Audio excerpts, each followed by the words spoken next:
Hello everybody and welcome back to Virtual Historicon. This is going to be day number 2 right here. And we're going to focus on some different types of weathering things. Yesterday we were painting with oils, and I'll show you some of the stuff we were doing yesterday. But what we're going to focus on now is taking stuff like this T28 here. And where's this SU85? There we go. So we're going to be taking some of these guys, and we are going to put some snow stuff on here. Kind of do the winter whitewash, especially on the T28. Now, and on the SU85 also. There's something new that I want to try out that I haven't really done on vehicles yet. I've done these on just some bases here. Hey, Juno, how's it going? Thanks for joining me here. I just want to try some different stuff. I haven't had a chance to try these yet. Actually, let me make my...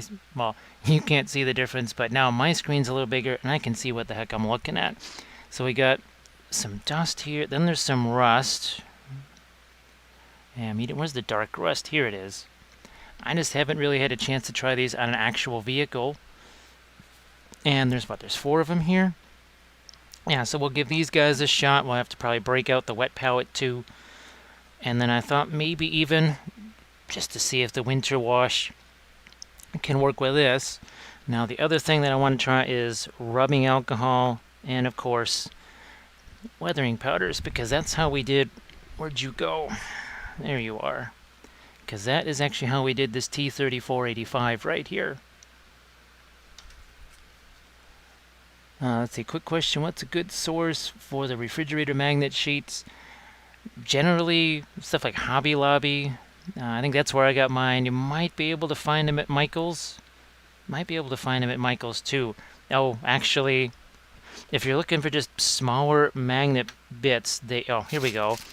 So when you get these little watercolor things like this, each one of these actually comes with a little magnet. So there's about 50 or so of those magnets that come along with these. I'm not quite sure what people do with those. Maybe they use them on a butcher tray or something like that. But yeah, each of these comes with its own little magnet, which is handy for miniatures, believe it or not. They're just like the right size to put on the bottom of a base or something like that. Now obviously the bolt action bases, well, they're going to be... Yeah, this is the stuff where the magnet sheet is really good for. So some of the stuff that we were painting yesterday, here we go. So here's our BT7 that we were working on yesterday. Now again, this was in oils here.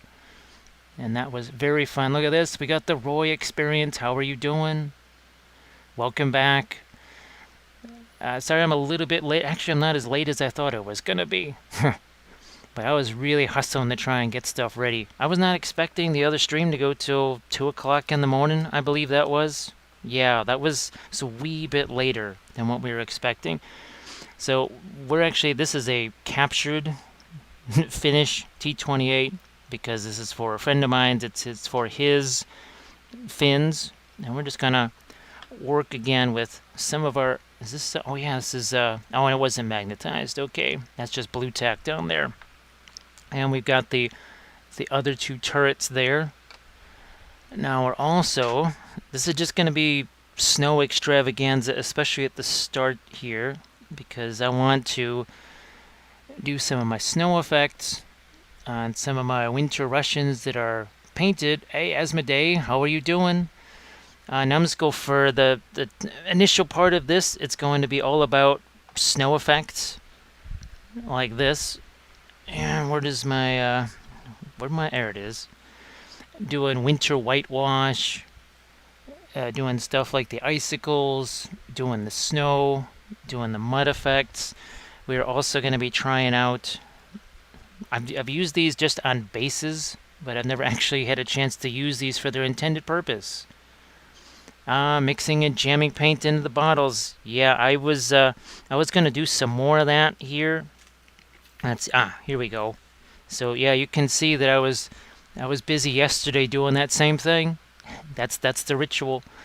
Now I was about to watch the finish of last night's VOD, but can't right as I clicked on. Wow, that's... What do you call that for timing? That is not too shabby. Now I think we're talking about how I mixed materials on stuff like this. I think there's 3 different materials on this instead of just one type. We're going to go over all of those, because here is another So again, this is another mix of materials, and I really do love the icicles hanging off of gun barrels and such. That's the yellow ochre, that is for sure. So we've got a whole bunch of pigments over here. And we've got our pigment fixer, we got rubbing alcohol, we got all the stuffs. Now the SU-85, we're going to set that off to the side. And then we are going to, look at this. I also had to clean out the brushes. Remember, this really worked well. We got to use it as a spatter brush too. Hey, K-Sauce and Grey Ghost, welcome back. Now this palette over here, that is going to be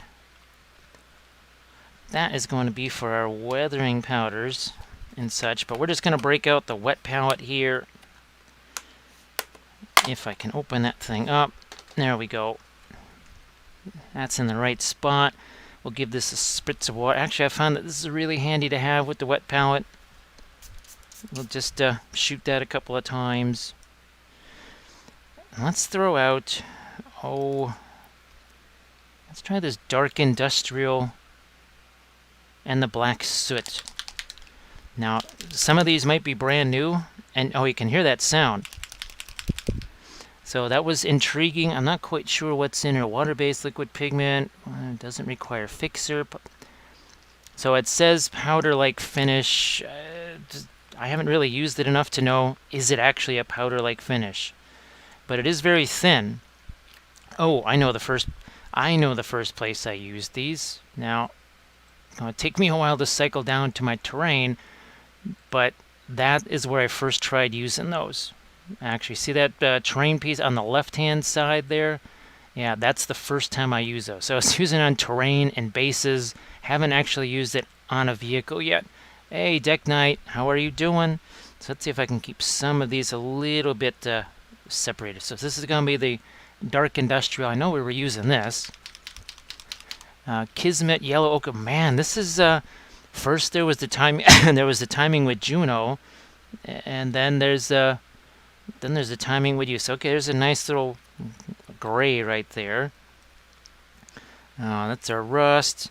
There's a lighter industrial dust. I have not used glycerin in the wet palette. Actually, the one place I wouldn't mind having glycerin is for preserving those cut leaves, because Armored Wolf has done that, and it's actually had a lot of good luck preserving some of the color in his leaves with that with the glycerin. Now, is this my dark red? Yeah, we're gonna throw this out here too.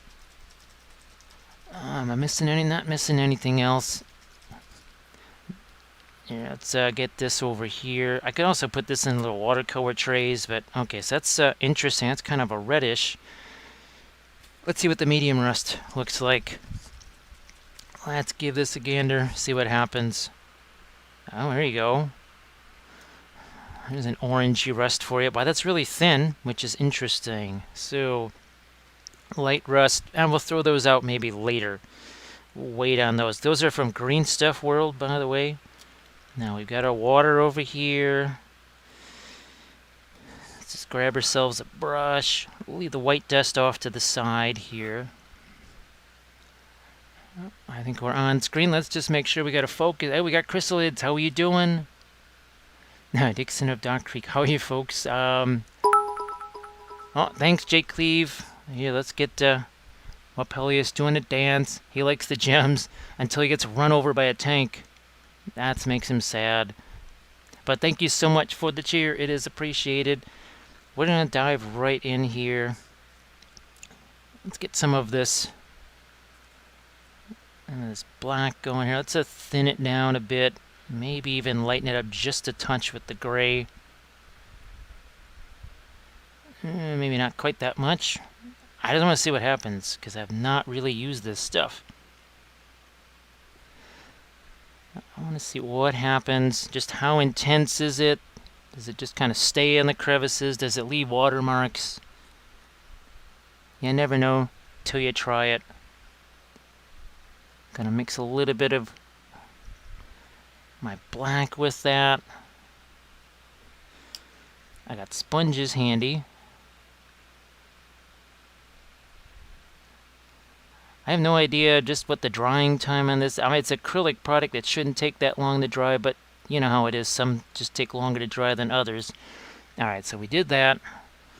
The other thing I wanted to play with is maybe this. So we're going to take some of this rust here. I'm just going to chuck some of that while it's wet. I want to see what... there you go. Now you can see it. It's almost a little bit like oil painting here. Yeah, well, this is... what would you say? This is the junior land ship right here. So this is the T-28. The T-35, that's still sitting over there. Who knows? We may be getting to that. Oh, actually, that's kind of interesting. Look what's happening here. So I basically kind of pre-wet this. I might actually do that. See that? That's kind of interesting. So again, this is the green stuff world material. Oh my gosh, look at this. Look at this bad boy here. Oh yeah. There it is. It keeps going. It keeps going. It keeps going. It is very capillary. Now, where's my little spray bottle here? So, let's try this again on the other side. So I'm just going to take the spray bottle and I'm just going to give that a direct spray. I'll take away some of the excess here. This is kind of fun, actually. You know, just to sop up some of the extra. And then we're just gonna do this. Oh, look at that. Oh, look at, wow. That's kind of interesting capillary action. I mean, especially with all these freaking rivets. Crystal, just reading through a new monograph on the T-35 from Tankgrad. Interesting read. Yeah, that was, well, we were talking about the, that tank metal, right? I think that was a couple streams ago we were talking about that. That they actually did use a T-35 as the image. What was that, front view you were saying? Which, that's a weird view. You'd think it would be a side view showing all those turrets and such. Now it's only so important to get the rust and such on there because we are going to be really covering that up. It sure does diffuse it. Look what's happening here. That's kind of interesting. I kind of like that's happening there. That red rust, I'm not so sure about that. But this is that's kind of interesting. Look at that. We'll see what happens when this fully dries and see what kind of watermarks that leaves. But speaking of water, just throw some of that up here. Oh, look, another place for the Finns to toss a Molotov cocktail. And we did actually do one. Oh, I never actually did I never processed the pictures of that. That's why. We did actually do a battle report of the Finns versus the Russians. It's actually my first chance to play Russians. So this is just it's the industrial black soot or whatever. I do like it better when you moisten the surface first with the water. Kiwis, how are you doing? We're just trying out some of the green stuff world. Some of the rust and dust products here. And just discovering some very interesting things if you kind of pre-moisten the surface a little bit. Here's a bit of a paper towel here. We'll just have this out here. It's doing some interesting things, I gotta say. The reason why I'm not doing this in oils, well, first of all, I wanted to see what these things would do. You can do so. Oh, look at that. That's not bad for streaking. That's not too shabby. That's acceptable. And as that starts to dry, look what that's leaving behind. That's not too bad. Well, it's just it's kind of regular paint, but hear that?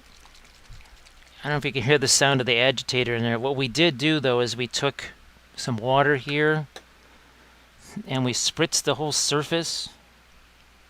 And because see, when you just use it like this, you see how that's a little bit more like just a regular acrylic paint right there.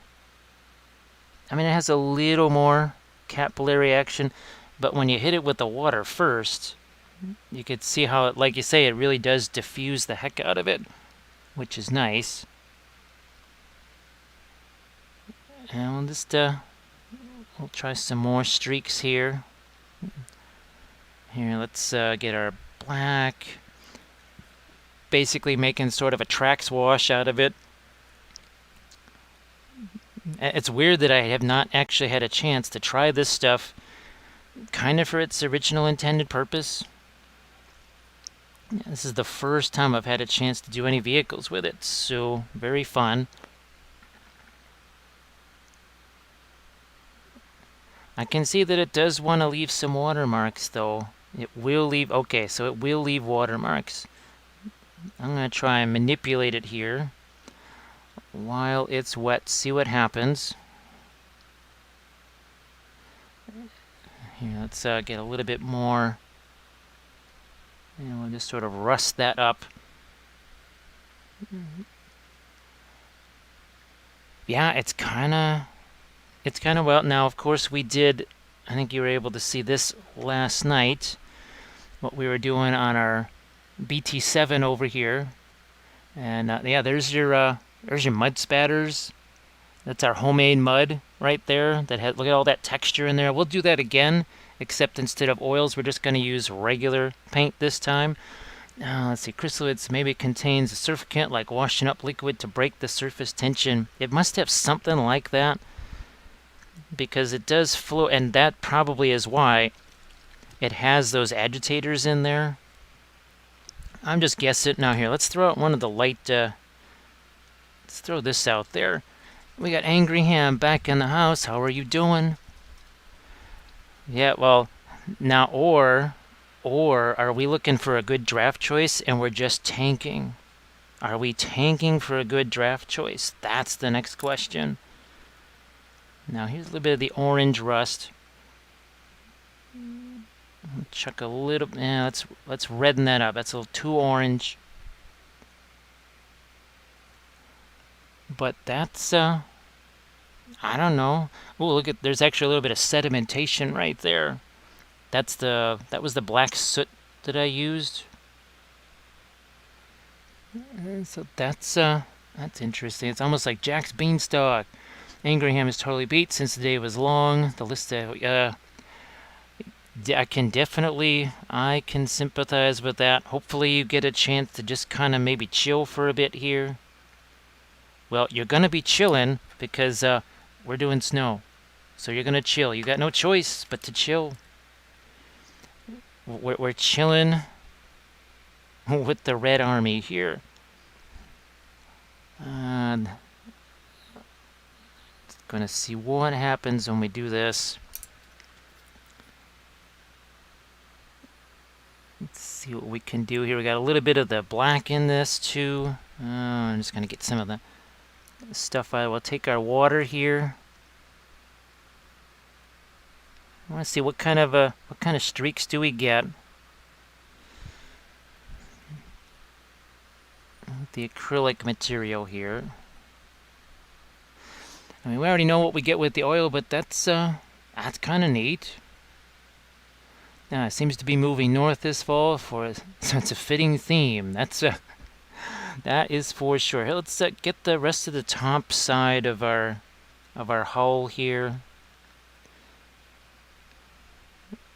Rest of our top side. Let's throw a touch of the black. Oh, let's really get this turret ring.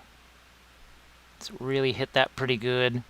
We got our toolboxes. So this, if you're wondering where the kit comes from, this is from Trenchworks, by the way. And Trenchworks now is they've got a little bit more of an official relationship with Warlord, which is cool. Insanely handsome. How are you doing? How are you doing? We're just having a little fun here with T28. This is actually that gray industrial dust. That actually is kind of neat too.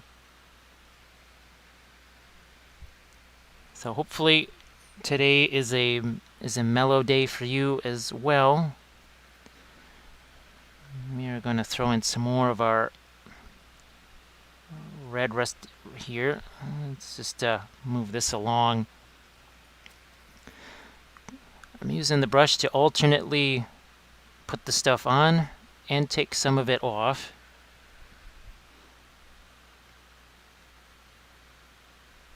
Let's get our smaller brush here, maybe manipulate some of that so it changes color there nicely. Let's see what this does on a bit of a panel line wash. So that's really not it's not shabby capillary action there. There's a little something going on. Like I said, it's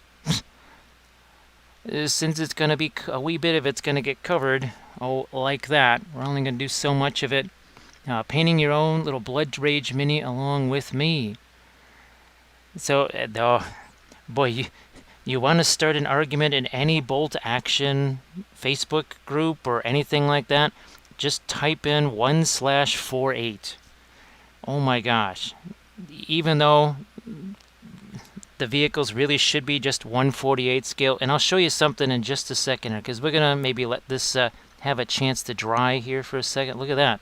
So this is the green stuff world, rust and dust and other things.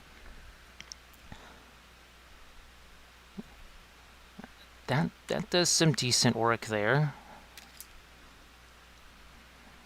We're getting some nice little variations in that. Here, let's throw a little bit of lighter rust color into this here.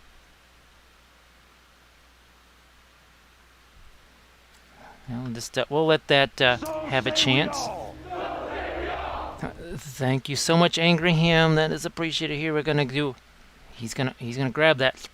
Thank you so much. That is appreciated. Here, let's get down to our vehicles. Wow, that's heavy. This is a 1/48 scale kit right here. So yeah, it's a 1/48 scale kit, and I've used this in 2 battle reports, or 3 actually, and nobody has noticed the difference. Oh, and thanks, Bilbo. Bilbo's brush is back at it again. Oh, we got Mara's cat and Megan in the house. How are you doing? Good day, sir. With the oily voice and honey paints. Well, that maybe something else is oily too. I don't know. But okay, so look at this tank commander over here. This is a Warlord, so-called 1/50th scale PZ38T. Look at the size of those tank commanders, right? So why is the tank commander? And then we'll take a look at one of the miniatures now. Let me make sure I've got an actual. So the tank commanders are actually smaller than the regular guys. Why? Because the tanks are kind of too small at 1/50th scale. They really should be 1/48 scale, because the tank commander, again, is no different than that size right there. Kiwi's oiled up for life, and we got Dr. Feedgood. Yeah, man, you have no idea how much I've been wanting to do this. And it's insane. And actually, I'm just, as I was looking at some of the stuff, I was realizing, I've never actually had a chance to use this in any of my battle reports. I think I've done 7 battle reports. I've never had a chance to use this bad boy. And I'm really hoping it's some. Oh yeah, there's some of our mud effects right there. Let's see, those Reaper liners just saved your project. Well, that's really good. Well, I'm glad about that. Here, let's get these guys back in their little box here. And put those back. 1 second here, and I'll be. Wow, that's heavy. That is really heavy. So that does do some. Look at that. There's some interesting sedimentation and other thing that it does. Oh, and a sponge. And a sponge. Oh, well, here. We'll just start off with a bonus reading from the Book of Wappo. This is from last night. There are no mistakes in oils, only makeup sponges. Yeah, that was one of our new verses that we added. Actually, we're up to, I think, 26 verses now in the Book of Wappo. Let's see, Mayor's Cat yesterday went and bought 2 lamps for mini painting. Bought lots of brushes and some stuff to try. Oh, and modeling clay. Just bought tons of tools to make better art, or at least have fun. Well, actually, that's the most important part right there. Your last point there. Because kind of without that last point, what's the point? When you think about it, I mean, when your thing that's supposed to be fun is more like a job, or just not really fun, is it any wonder why some folks stop doing it? Because it's just not fun anymore, which is kind of a bummer.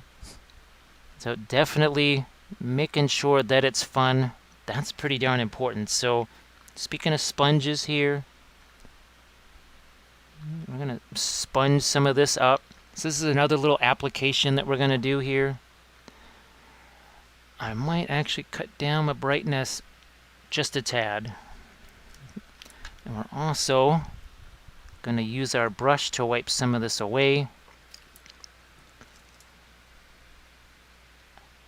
Now I want to take this stuff here, and I want to do... Now this is the difference between this stuff and the oils, obviously, is that the drying time is way less forgiving. You got to work a wee bit faster. However, I could still do some streaks right there. Now, of course, I'm combining several different colors here. I'm combining some of the rust, some of the dust. Ooh, okay, let's do... That was fun here. Let's do something like this. Let's get some water going here. Oh, let's just chuck in a little bit of our rust here. And let's do a little bit of... Let's go streaking. Let's go streaking. Might even take a little bit of the orange, get that mixed in there. And that's that gives us some streaking. It's not too shabby. Let's see what happens here when we go even a little bit darker with our rust. More of the black. And I do encourage folks to mix these things together, just to get the right color instead of trying to find the right color. It's like, screw it, I'm just going to mix something until I get what I need. Look at that. So yeah, I can do some nifty streaks as we welcome in Mr. Snowyak. Hello once again.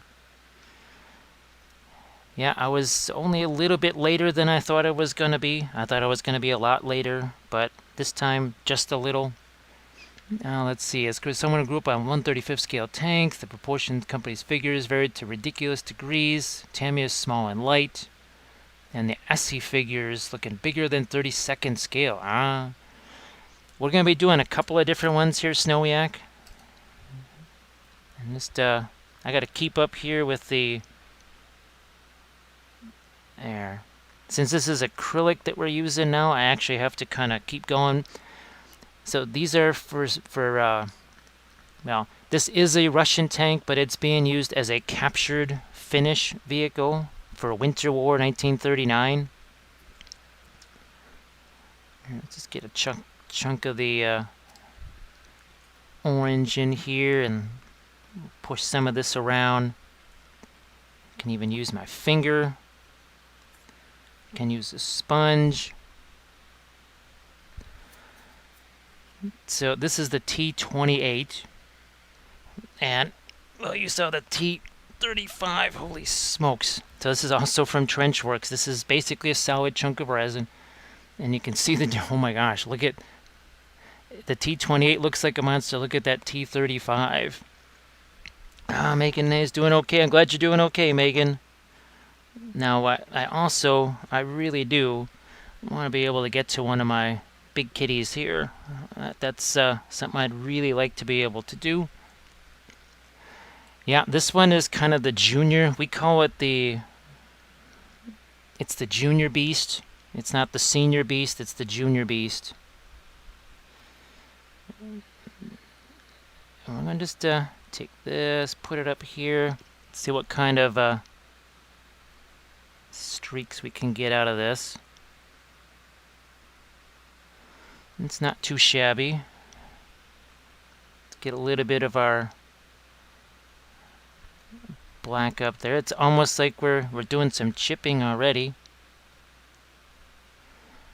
That's kind of fun. Let's do something like that on the other side here. It'll be Winter War.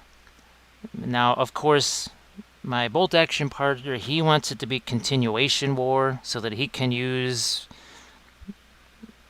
more modern type stuff. And as I was saying yesterday, for me, late war is somewhere around June 1941. That's late war for me. So, yeah, I kind of like the early war vehicles. That idea of just basically the Russians marching into machine gun nests and well-entrenched positions, and the Mati. I mean, who doesn't like a little Mati? It's a Mati tactics. And of course, the Finns in bolt action, they have a plethora of special rules. There's sort of like either Nurgle or Necrons as far as trying to get them killed off. The one big kitty that I showed, that is your Koenig's Tiger. That's your Tiger 2 or King Tiger. And I have a couple of them. And I was going to do your kind of classic ambush camo, but I also would like to do the winter. Here we go. I mean, obviously, I've got a third one too, so I could still try one of these other ones. But actually, I was going to try and do a winter wash here because, see, I want to have my Budapest campaign, and that's what this would be for. So that's what I was thinking of doing with that other one. Oh, wait, that shouldn't go there. That should go here. So let's see, what does this look powdery to us? It looks powdery-ish, sort of. Again, it's not really that big a deal because it's just going to be covered up. Oh, this is going to be fun right here because all this exhaust, this is where we're going to be doing our melted snow.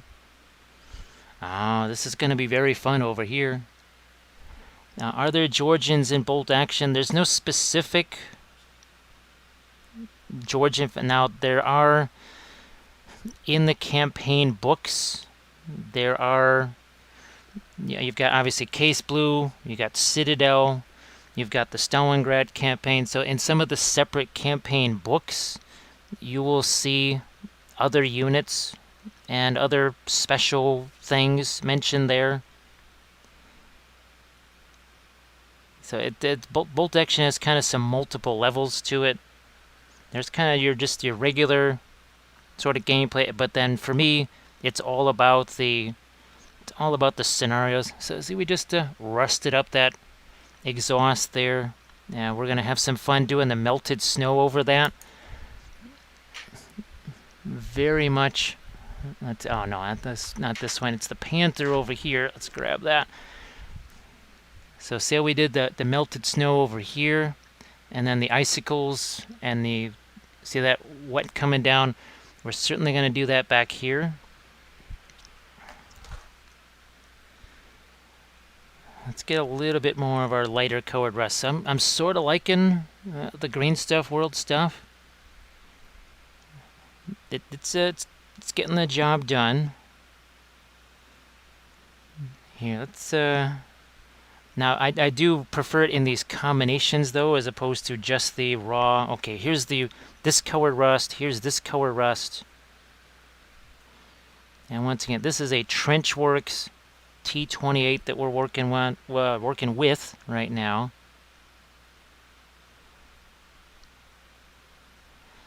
And I figured, you know, a little bit of rust, a little bit of weathering, not a bad thing. It is a captured vehicle after all.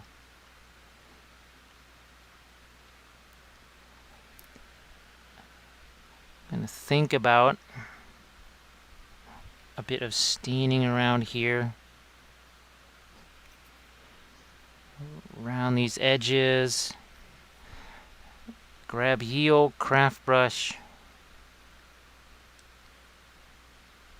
Do a bit of stippling.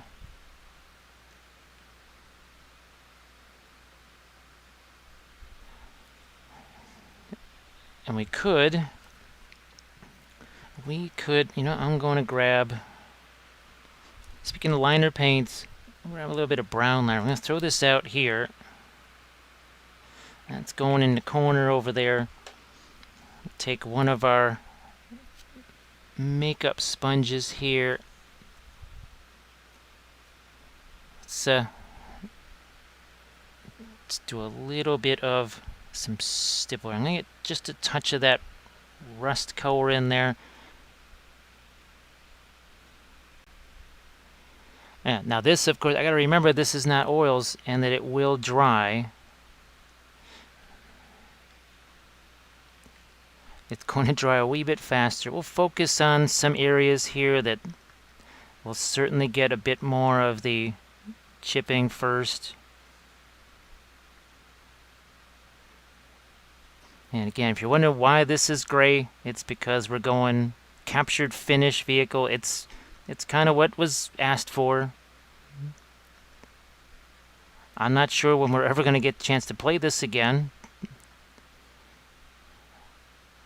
But like I said, my hope is that I can maybe do some live broadcasting of games at a certain point. Do some Twitch bolt action. I'm going to have to get me some streaks going on down there. Here, let's definitely hit this turret ring. Let's get this cowling back here too. Oh, let's see, where can I read up on the Book of Wapple? Oh yeah, thanks, Snowy. Yeah, just you turn in your chat points. So Mare's Cat, you should have some. So I think we've got ourselves a bot in the house. Yeah, we got ourselves a little bit of a bot going on there. It's been a while since we had one of those. I don't know if that means that we've got plenty of people tuning into these, and that's why all of a sudden bots show up. I have no idea. I'm going to get some of the darker wash and some of the rust wash in here too. But for now, I'm just going to hit this with our... Oh, look at that. So this is... I'm not too displeased with how the Green Stuff World... That's working okay. I can live with that. Let's chip up some of these. Then we're also going to have to get the turrets too. We don't want to forget those turrets. I think I just knocked over the main turret. Ah, look at this. That's just asking for a Molotov cocktail right there. Ah, Snowiak just redeemed the Book of Wapple. We actually have some new chapters. We got some new chapters in the Book of Wapple. So I think you guys already saw. This is the new one that we added here. So there are no mistakes in oils. Only makeup sponges. But blessed be the oil painters, for they shall inherit all the wet blending. Oh, and if by fad you mean something that's been around for centuries, yes, this oil painting has already been called a fad. To which, you know, Michelangelo and Da Vinci might say, really? We were trendsetters. Who knew we were influencers? We were making a fad. Yes, I actually heard that just the other day, that oil painting is a fad. Thanks, Stoic. We're up to 26 chapters in the Book of Wapol. Actually, no, so Armored Wolf, the guy that does all the leather stuff, he makes leather bound thing for like journals and stuff. And we were definitely thinking of having him tool something really cool in leather for an actual physical Book of Wapol, like a physical book that we could actually open up on stream and read from the actual book. That would be freaking hilarious. I'm gonna take me some of this, some of the red here. That's our dark rust. We'll mix it in with the black, and we are going to do a bit of track wash here. And I don't think I'm gonna throw in the, well, I'm tempted. I was tempted to actually kind of grab the spray bottle there and hit that with the spray bottle, but we're just gonna darken up our tracks here. Make them a wee bit on the rusty side. A very long-winded fad. Oh, I like that. It's a fad that's only lasted how many centuries? How many centuries has that oil painting fad lasted? But yeah, I got a chuckle. Well, I guess, and I was just thinking this earlier today, it used to be kind of worth a chuckle or two when I would hear some of the stuff said about the oil painting. The usual myths and rumors and all that kind of stuff. But then I started to realize that in some cases there is an agenda behind that. And then all of a sudden I started to lose, it became a little less charming. It lost kind of its innocence. So when I sound a little bit more firm in my rebuttal of some of the oil painting myths, now you know why. I am unworthy following the false acrylic gods. Snowiak says, I have the Vallejo rust effects from their mech line, and they are the best rust paints I know. Now, they're the ones that kind of come in a jar more like this, right? Or oh, wait. They come in these type of jars, don't they?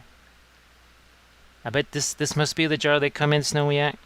Oh, actually, we also have this. We got mud and grass, so we're gonna use this on here too. Thanks for reminding me, Snowiak. I forgot all about that. I totally forgot about that. So thanks for reminding me. Ah, look at the difference that's already starting to make on our tracks here. That's very cool. Very nice. Now, Crystal is old enough to remember when the only paints you could get were basically enamels and oils, and most people back then painted oils over enamels. Ah, so just the normal Vallejo flask. That's pretty cool. Wow, look at the difference that just makes already on the tracks. We're gonna get some more of this. What is this? Not dark industrial. It's black soot. Yeah, black soot.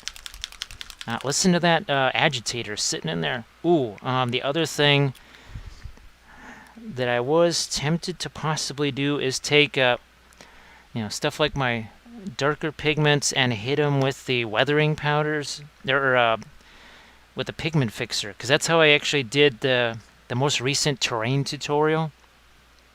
I didn't use any paints to shade the stuff. I was actually using basically a liquid weathering powder, which was pretty darn cool. Just where did my little spritzer go? Let's just do this. So we'll spritz it. We'll take away some of the extra water here, because that really worked for getting the stuff to flow really well. Look at that. Look how much faster that is. Okay, so that's a little discovery there. Give it a spritz. And look how much easier that is to use. Okay, just give it a spritz with water, and it really flows well. That's kind of cool. Now, oh, look at that. Yeah. Give it a spritz. Give it the spritz. Oh, I really, I'm having some fun here. So I do apologize for folks that are wanting to see more of the fantasy things and the bright, happy stuff and the wild colors. But I needed to be able to just, well, first of all, this is Virtual Historicon. But I just needed for myself to be able to work on some historical things. Just cause. So I hope you don't mind me doing this. Okay, thanks. Thanks, Noyak. Oh, look at this. Look at the streaking. So again, give it a spritz. Look at that. How fun is that? Asmodee. The grimdark oils. Well, there's Necrons on the way, and there's also the new sparkly elves. They are also on the way. The one true brush. Yes. Where is the one true brush? The one true brush to rule them all. There it is. All hail the craft brush. Kneel before it. Worship it. Why? Because when it's relatively new, it's neat. When it starts to get beat up, I mean that's literally a brush that's been worn down. And then we saw this in action yesterday, right? As a spatter brush, as a chipping brush, as all kinds of brush. And then we just saw it here. You saw how fast that was. Look at that. Okay, let's just compare it. That's without, and that's with. Wow, that's kind of neat. I'm sort of liking that. And again, that was we gave it that little bit of a spritz, and that really made it flow nice and quick. And that's actually your orange rust there in some spots. Man, that is none too shabby there. All right, let's do the other side. So we got our water bottle here. I will not spritz the camera. Oh, thanks, Snowiak. I just there's something about discovering new materials all the time, which is really fun. Now, see here, if I take away some of this, that's, I think, what gave me some of the... Now, let's use the bigger brush here. So let's get in with our... Let's go in fast here. And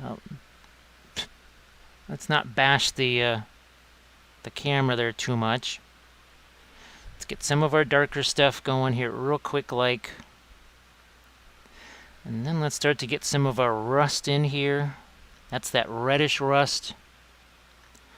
Your kind of your prototypical Trax rust. Now, Mara's Cat wonders if you joined. I think you did join a cult. Just make sure, drink all your Kool-Aid.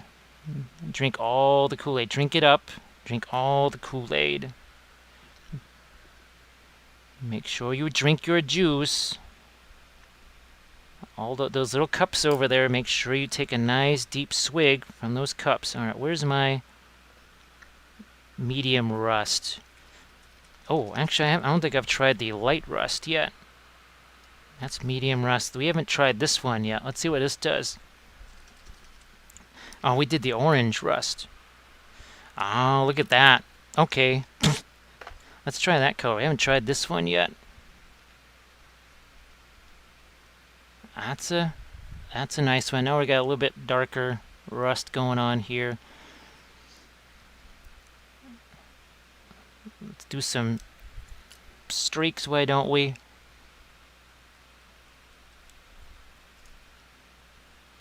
Very fun. Finger painting time. Back in with that. That's the light rust there. Does have some fun capillary action, doesn't it? Not too shabby there. Oh,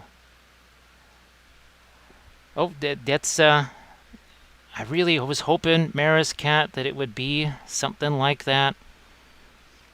Just a place where people could just kind of hang out and just enjoy miniatures somewhere relaxing. I guess maybe that's just because that's how I kind of like things, nice and chill and relaxed, a little less crazy. There's already too much crazy in life anyways, so why would we want miniatures to have crazy in it? Oh, look at this, look at that. Just took a bit of just some water here.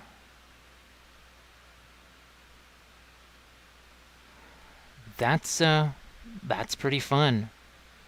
And we still got turrets. We still have turrets. Ah, look at that. Now that's had a decent chance to dry. That's done. Oh, what we haven't done yet maybe is let's try a little bit of the light rust here on our exhaust. Let's put some of that up here. We haven't really had a chance to use that there. That's kind of nice. Dr. Feedgood, I don't mind if you get a bit of mineral spirit taste from the Kool-Aid. Oh, Lady B in the house, how are you doing? It's hey, one must sacrifice for one's craft. That's what you do. Preferably you sacrifice several other people for your craft. That's kind of the idea, I guess. That's the smart way to sacrifice. We call that hashtag smart sacrifice. Let's do a little bit of streaking that way now. Lady B ordered some new Liquitex goodies. Black lava paste. Actually, iridescent medium sounds really fun too. What else did you get? Oh, sandy paste. Oh, Momo, how are you doing? How are you doing? So this is the light rust, and oh, look at that. Yes, we can finger paint. We can finger paint. Here's a little bit more of the finger painting. Yeah, we can do that. Hashtag why not? Let's get a little bit of this lighter rust color into here too.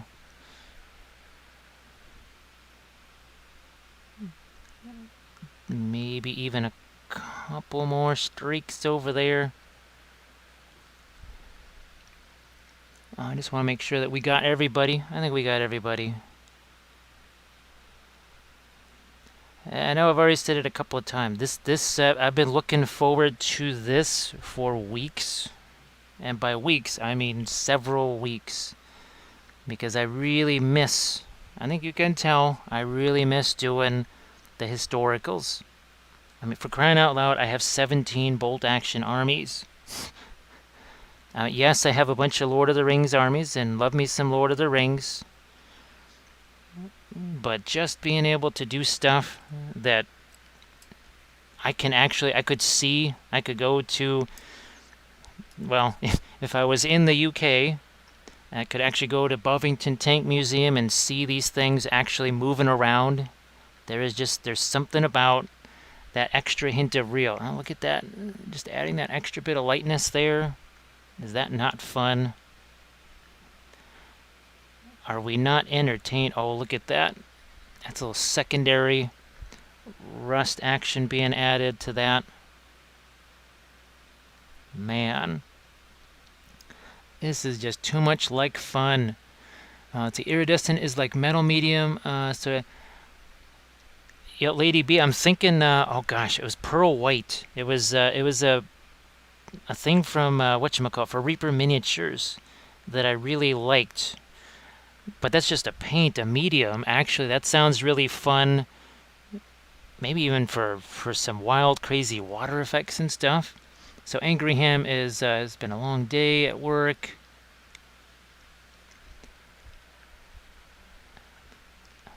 Oh, I'm gonna get a touch of my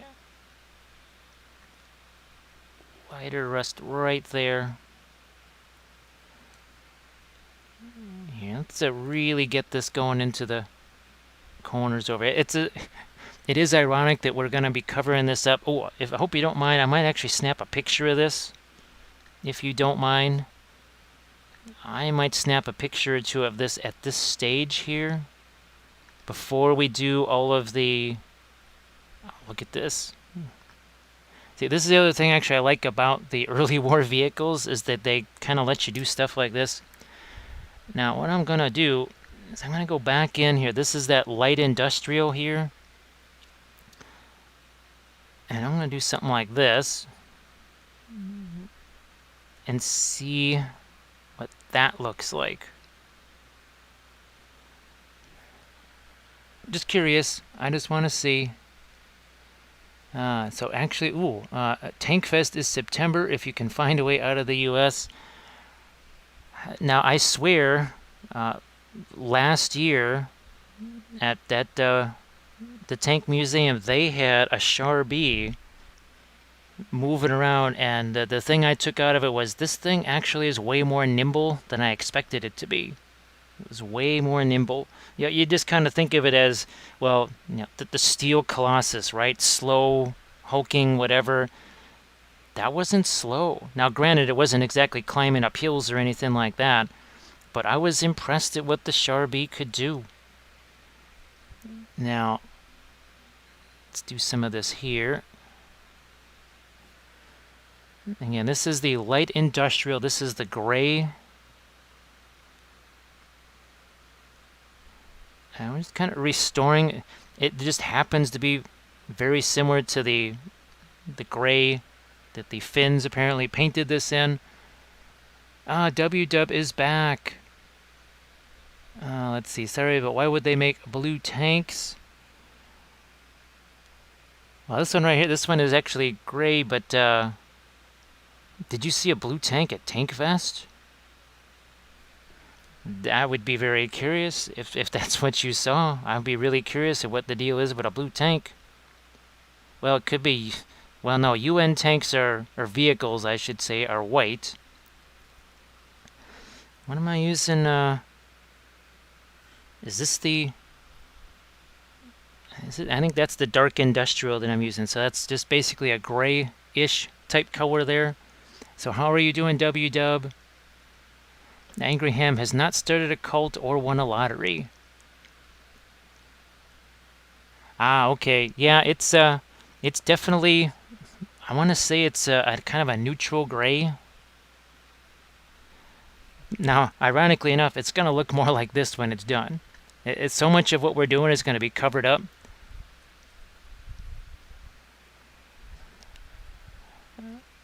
I'm just basically figuring that the Finns capture this vehicle, and all they want to do is get it to be not green as fast as they can.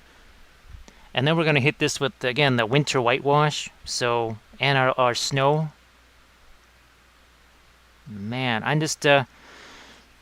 don't mind me while I have a freaking blast here. Don't mind me. Actually, let's grab some of this. I haven't used this at all yet. Let's lighten this up. Then we got to move on to our turrets. Don't let me forget the turrets. So I just added... I know I have a light industrial somewhere. Where the heck is that? Where is that? No, that's Desert Earth. Somewhere there's a light industrial, but I'm just going to mix this because mixing is fun. So this is going to be a little bit lighter here.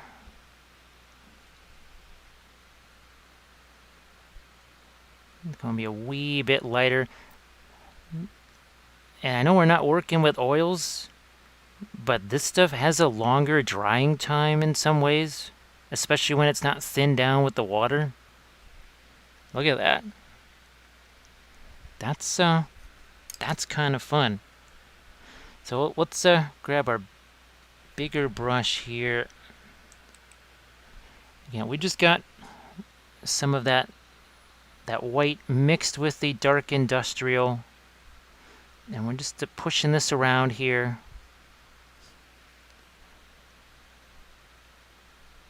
There we go.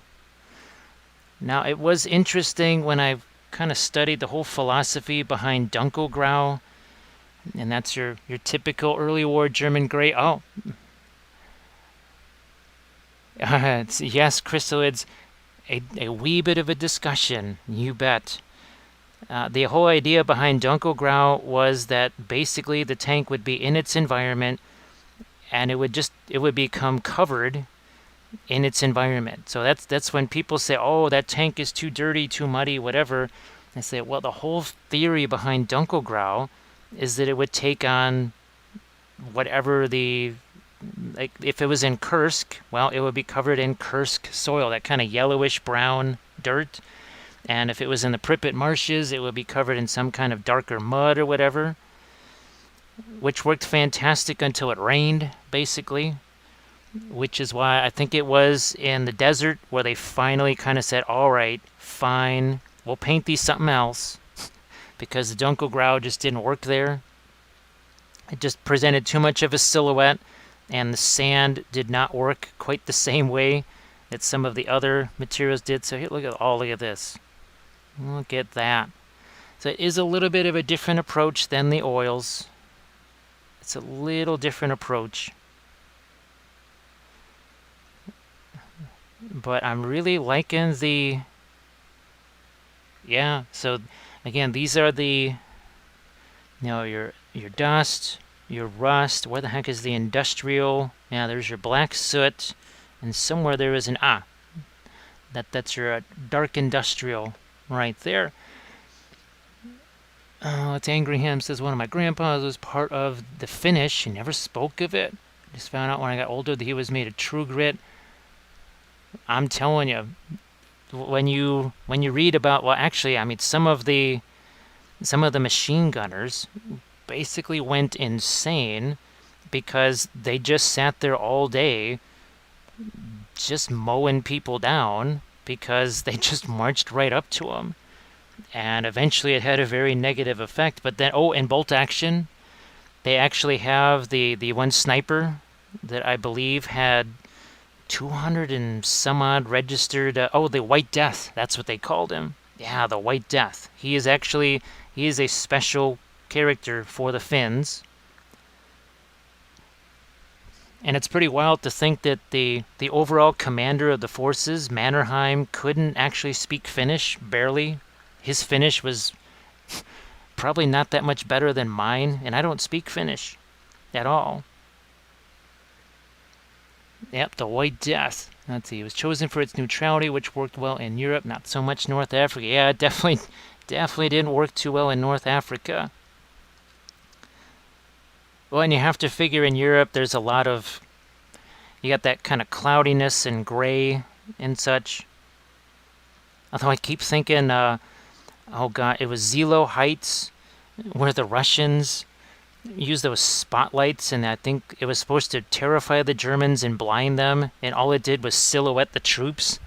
So it was like Battle of Jutland style, and they just said, okay, we'll just shoot where the lights are, because we can't miss. Look at this, so we're going back in again with our lighter mix there. Look at all the extra streaks that we're getting. So again, this is just acrylics. As much as I love oils, it's not always a bad thing to sneak in some acrylics now and then. Oh, that's making some really fun streaky things there. And yes, just don't be afraid to use the fingers. Oh, we got Gridlock in the house. Folks, be sure to give Gridlock a follow. Today, we are just having some fun with some new stuff from Green Stuff World. Some of their kind of weathering. I think they call them liquid pigments. Yeah, that's what they call them, liquid pigments. Boy, he lived a long time after the war as well. Actually, there was another guy, I think he was an American, and he fought in the Winter War, and then he ended up being in NATO. He fought in like 10 different wars or something like that, and he somehow managed to survive all of them. He was basically like he wasn't a soldier of fortune per se, but he was like one bad hombre. Wow, look at how much Now, I don't think I took a picture of this beforehand. Or maybe I did, I don't know. But I am going to snap one. This is fun. So I'm just going to go over the top of some of my rust here. It does have a little bit of semi-translucency to it, I gotta say, which is kind of nice. And as we compare it to... so that was basically our starting point right there. And that's what we got now. So we're liking that. He's well into his 90s, and I think utterly unfazed and untouched by his experience. Sounds like a Finn. I mean, talk about some tough folks, man.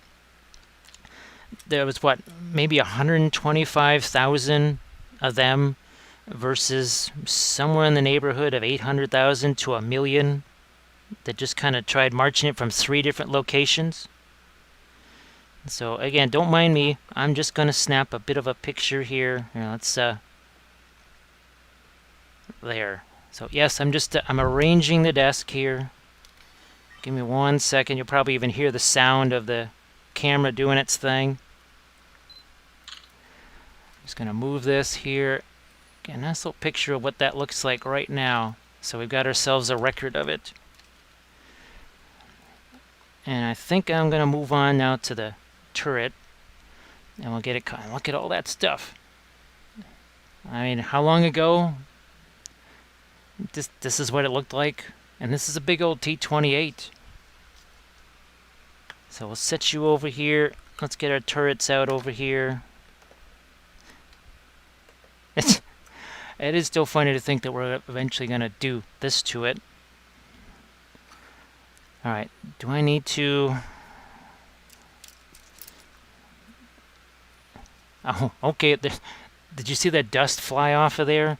That gives you an idea of just how long it's been since I last touched these things. There was a cloud of dust that flew off. It was like it was covered in weathering powders. This huge freaking cloud of dust just flew off of this thing. Hey, let's do this.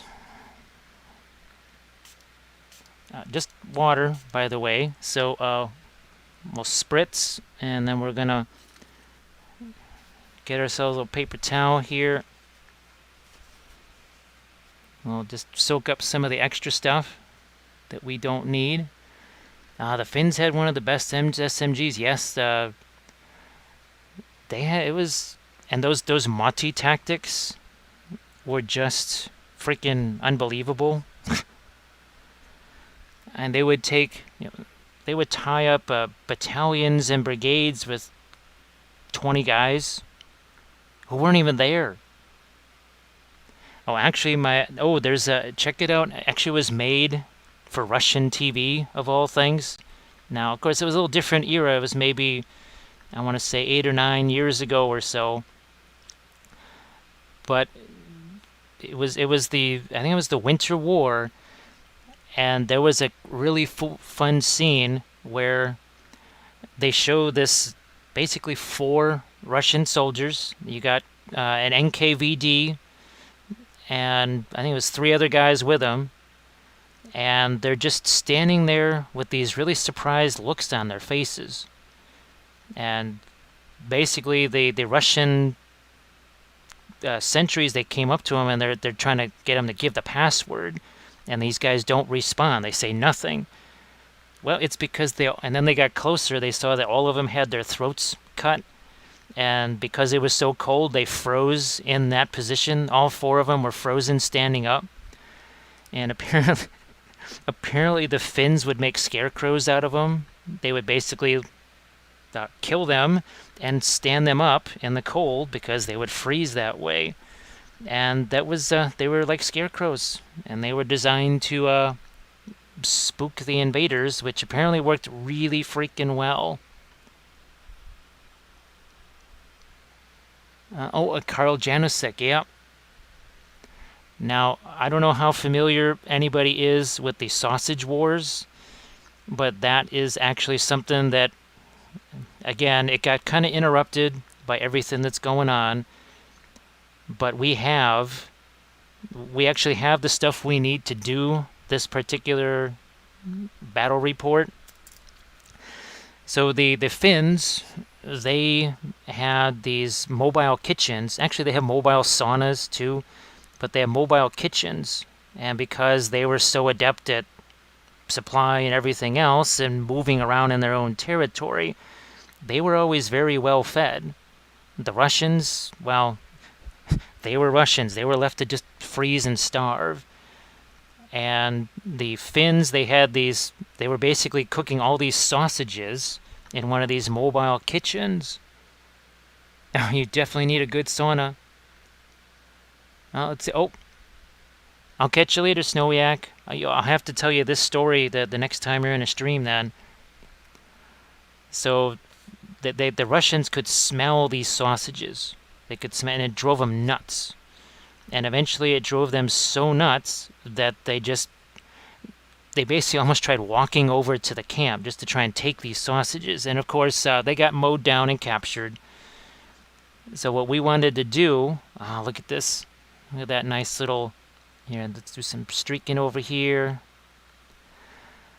What they would do is they would actually drive the Russians nuts with these smells. So we have one of these mobile kitchens, and the idea is that when the Russians get within a certain distance of it, they have to start doing morale tests. Let's see, wait, they have mobile saunas, and we're talking about kitchens. Yes, Adrian, we definitely are. Because the sausage wars, baby. So what we're going to do is that the Russians, if they're within 24 inches of one of the mobile kitchens, they have to start doing morale tests. And pins count, everything counts, all the negatives will count as far as those morale tests. Here, let's get some rust underneath here too. And if they fail, they basically run off the board because they've gone off to try and get the sausages in the kitchen there. And the closer that they get, every 6 inches that they get closer, there's another minus to that morale check. Which is interesting because an inexperienced Russian unit is already at a 7. You add a couple of pins to them, basically 2 dice on a 5, they're off to the races. They're headed off to that kitchen to try and get the sausages.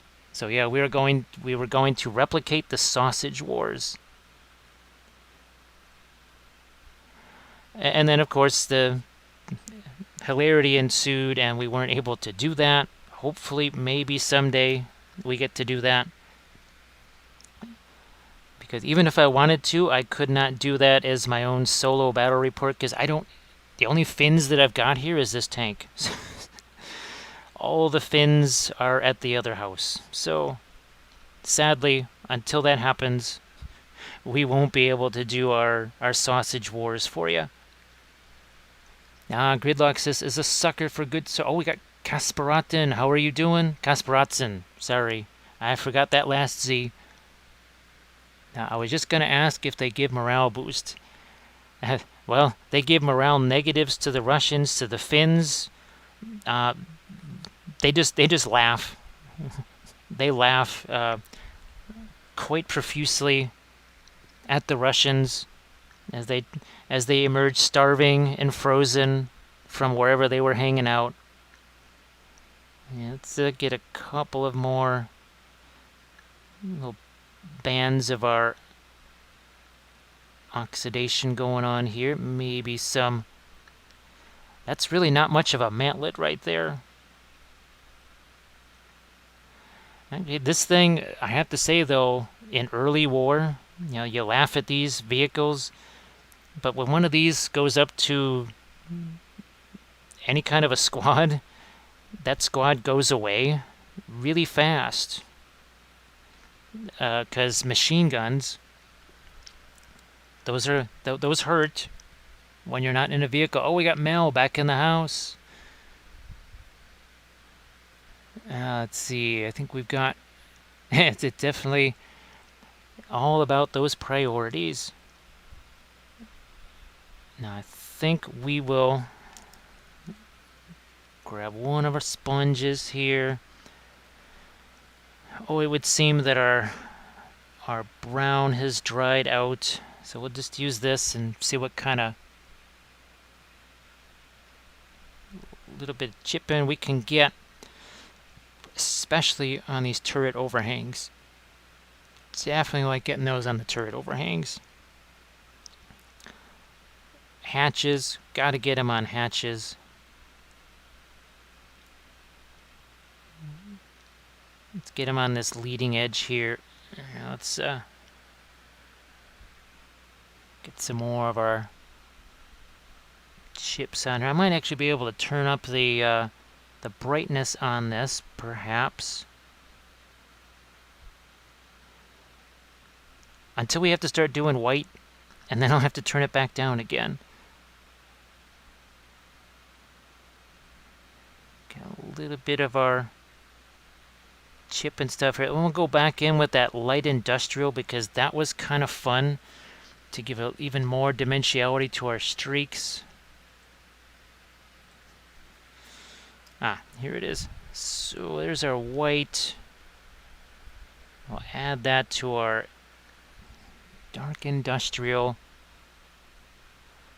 And now we'll kind of enhance our streaking by just painting some lighter stuff over the top here.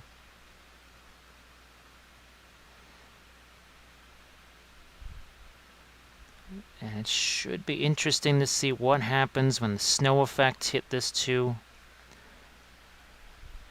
And again, a little bit of that white mixed in there. Don't be afraid to mix these things together. Anything that isn't human and can shoot harder than you will scare you and anybody else on the battlefield.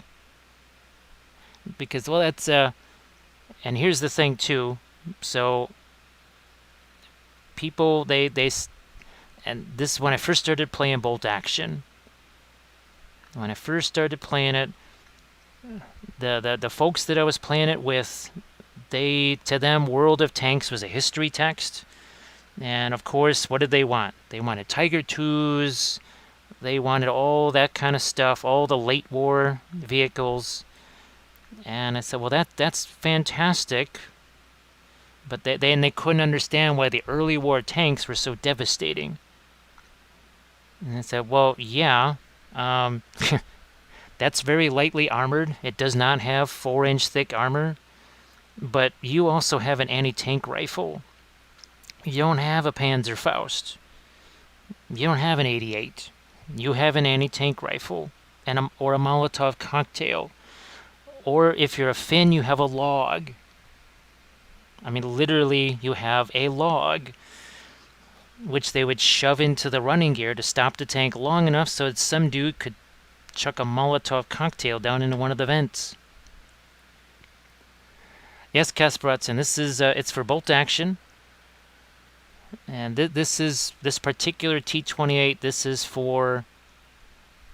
going to be a captured T-28 for my friend's Finnish army. Now we are actually using the Green Stuff World Liquid Pigments. Just having some fun with that.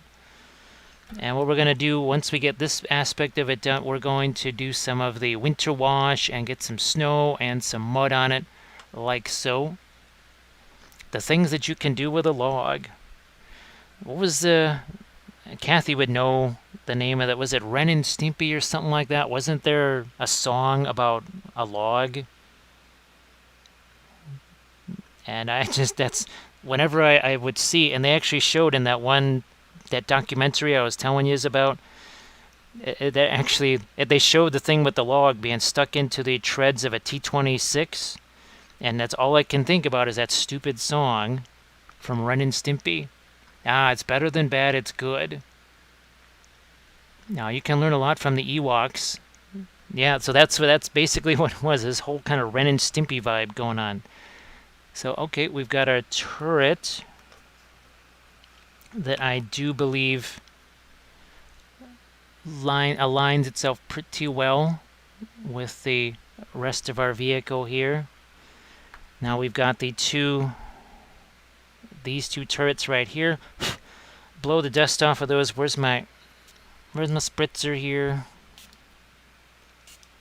Just give those a spritz. And then we'll just take our towel and get rid of some of the extra. It is just kind of hilarious, though, that nobody really thought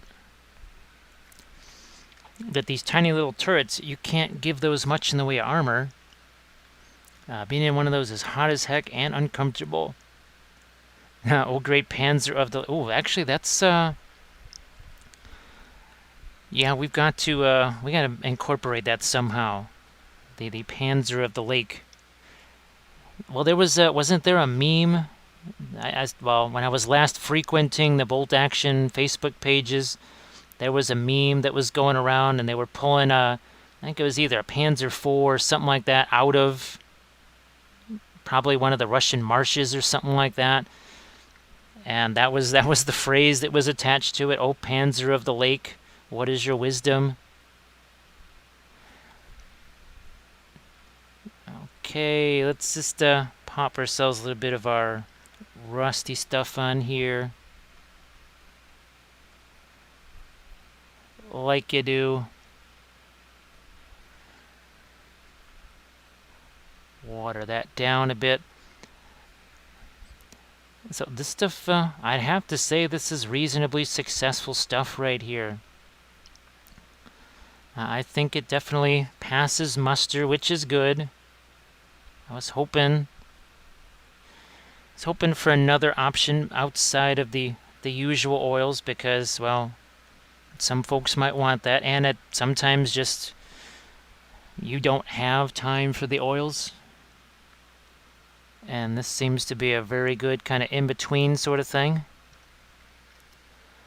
The new Leopard 285, no joke. Let's do medium rust. Get it with some of our darker stuff here. Now, of course, I think you just gotta be willing to mix this stuff to maybe make a more appropriate color that you need. Oh, what the heck? Let's have a few of those streaks to go that way, and there are some freaking crazy vision slits. Basically, every one of these turrets, it's like the turret armor wasn't weak enough. Let's put a vision slit in there too. Let's do that.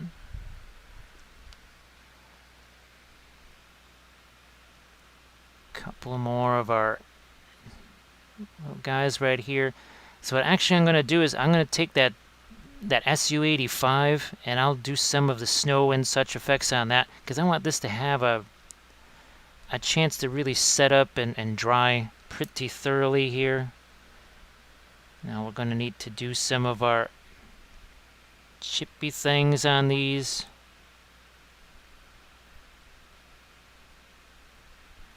As you do.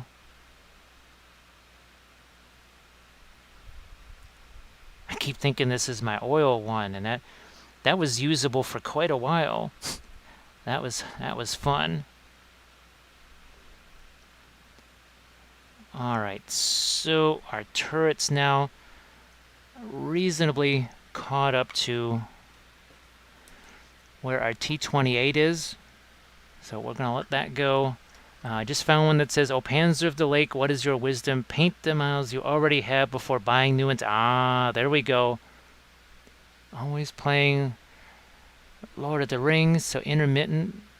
Ah, okay.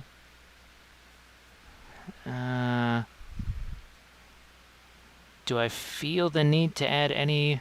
No, I'm not going to add any more to this because, again, so much of it going to... Ooh, you know what? Might actually play with some of that on the tracks here. So I'm going to shove this off to the side. Let's get some of these out of the way here.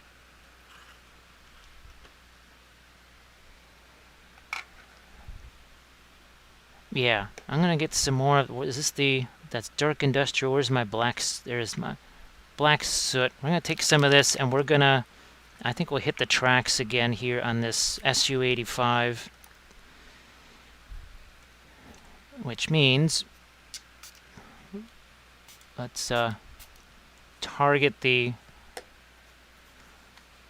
running wheels and gear here, like you do. Move you out of the way. And let's mix ourselves up a bit of a Trax wash. Oh, I don't really have to thin that down anymore. Somehow that top level just didn't quite get hit with its Trax wash.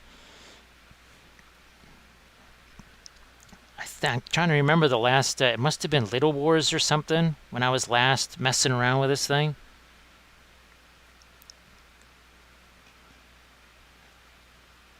There. Yeah, okay, so there's a couple of air. We'll add some more. What the heck? Maybe we'll add some more of this onto this guy here. Oh, thank you so much, Monk's Glue. I appreciate that. Let's see, the French stroboscopic cupolas of the early war tanks were something nobody else copied. Well, yeah, that is why. And thanks again. I appreciate the sub so much. It makes a huge difference. Yeah, the one-man turret rule is just brutal, and it affects basically all French vehicles. Where's my Samoa here? Ah, man. Basically, you put 1 or 2 pins. If you put 2 pins on a French vehicle, it basically never fires again, unless you have a senior officer right next to it. Because otherwise, yeah, you'll never pass that morale test. You'll never pass that stupid morale test. But thanks again, Monksku. I appreciate that. Let's see. When you're not streaming or filming, do you listen to audiobooks or movies? Unfortunately, believe it or not, I'm either filming or streaming almost every waking moment of the day. When I'm taking a shower, or when I'm exercising, or doing the pause that refreshes, I'll listen to the Time Ghost Army. I listen to Drakenfell for naval stuff. And let's see. Well, the Time Ghost Army, they did the Great War series. And then they have their World War II now, week by week, right? And I love that. And then there's also a couple other historical. There's the Armchair Historian. I listen to his too. And basically, again, while I'm exercising, that's about the only time that I ever get when I'm not doing this. Because scary as it sounds, after I'm done filming this or doing this stream, I actually have to film more videos for the Patreon page. Which makes me sad because my voice is going to be completely shot after... We did this for 8 hours yesterday. And then we're going to try and tack on probably another 8 hours today. Oh, yeah, this really liking this green stuff world. That really does the job. I'm liking this. I want to make sure we're all caught up. So, yeah, I really, like I said, I wish that I could do... Well, I don't even have time to play any games of Lord of the Ring or Bolt Action. I mean, I'd be recording those too. That's why I want to do them actually live on Twitch. Because it takes, oh, good grief, just to record one Bolt Action battle report. And you can check out those ones that are on YouTube already. Just recording one of those, between the recording, the editing, and all the other stuff, you're looking at somewhere in the neighborhood of 12, 14 hours for just one of those. I don't have 12 or 14 hours for that kind of stuff. So my only option is to try and stream it live on Twitch, which I'd hope that somebody would like to see that. It would certainly, and I could still put it on YouTube, but we would actually have... You could see how many ones that I can roll. I can roll 6 ones on 2 dice. You could see my magical ability to roll ones. Unless it's a morale test, in which case it's nothing but boxcars. And I think you don't need me to tell you that the box cars for morale tests is no bueno. Look at this. That's I am really enjoying how this stuff works. I like the fact that I can kind of spritz it a bit here. And still spritz and streak, basically. Deadbeat enjoys watching game. Now that's so the way I learned how to play bolt action was actually watching battle reports. And I don't know if anyone's familiar with Tabletop Battle. They're the Norwegian guys, you know, Svein, Anders, and Damien. I learned by watching those guys. And my first tournament, my first bolt action tournament, I'd never played against anyone except myself, and I just watched their battle reports. And I was able to actually tie for first in that tournament. Now, for folks that maybe haven't seen, look at that. I'm just really enjoying this material. It is really fun. So this was my latest. There it is. Boom. So that was my latest tournament army. I don't know, that may be my last tournament army period of all time, because I was supposed to this weekend.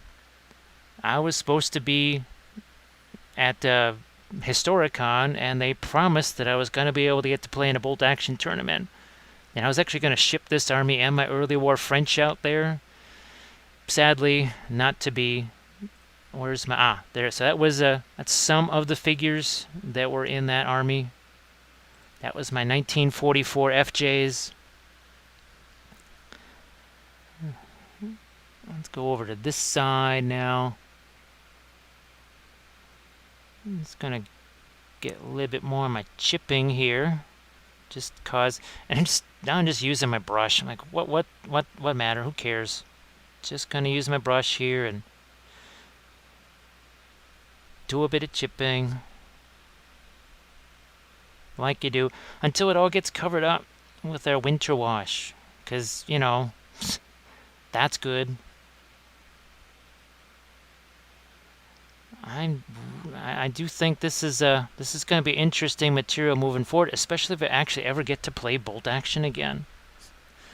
All right, let's take some of that industrial here. That's the soot. And we'll get some of that. But they really did like having their little grates over the. We'll definitely have to melt the snow here. That's for sure.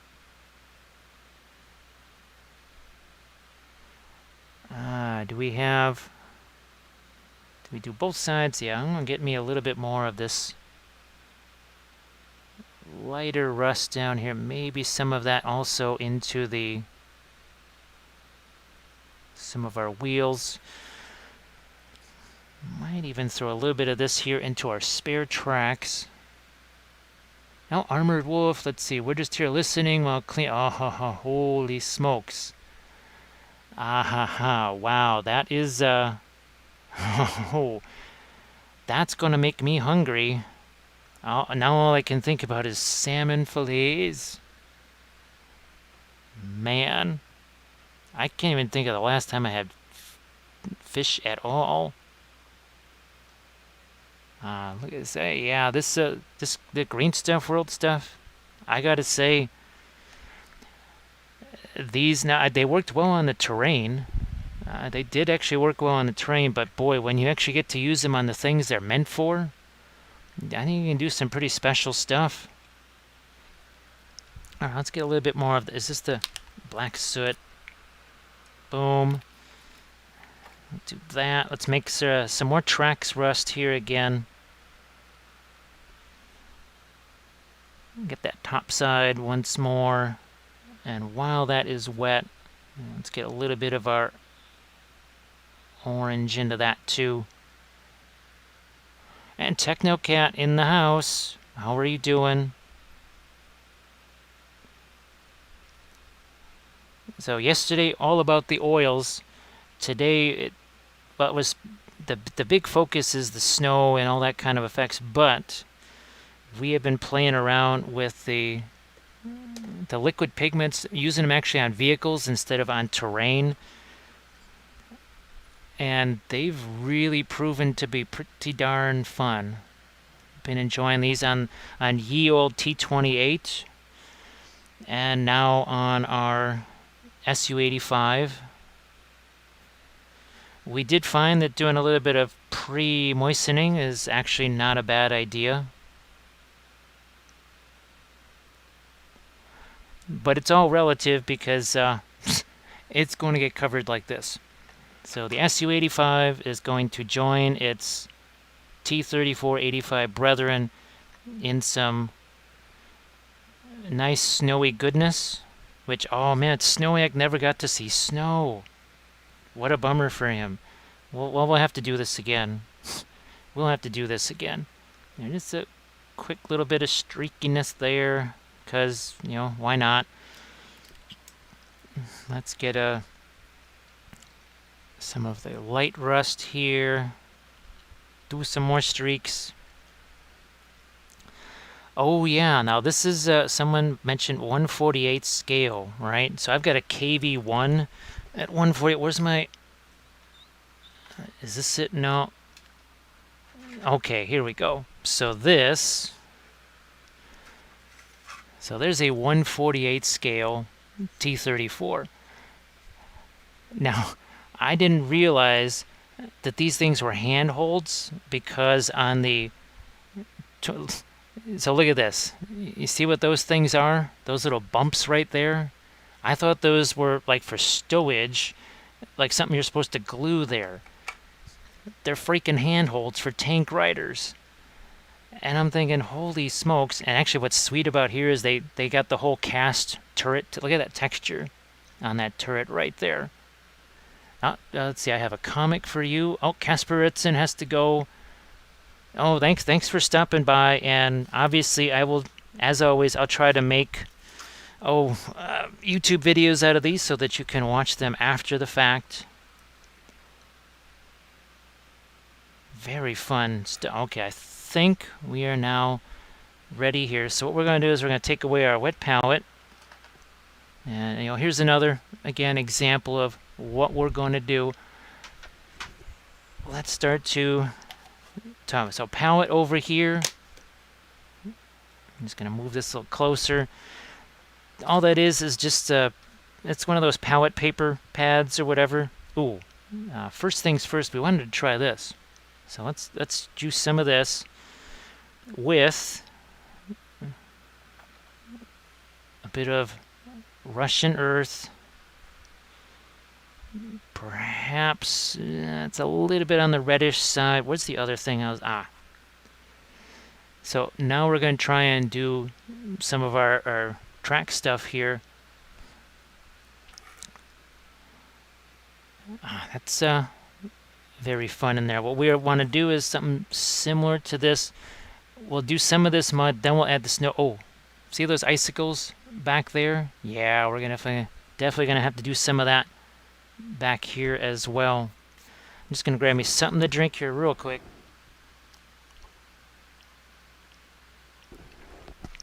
That's better. So let's look at last night's.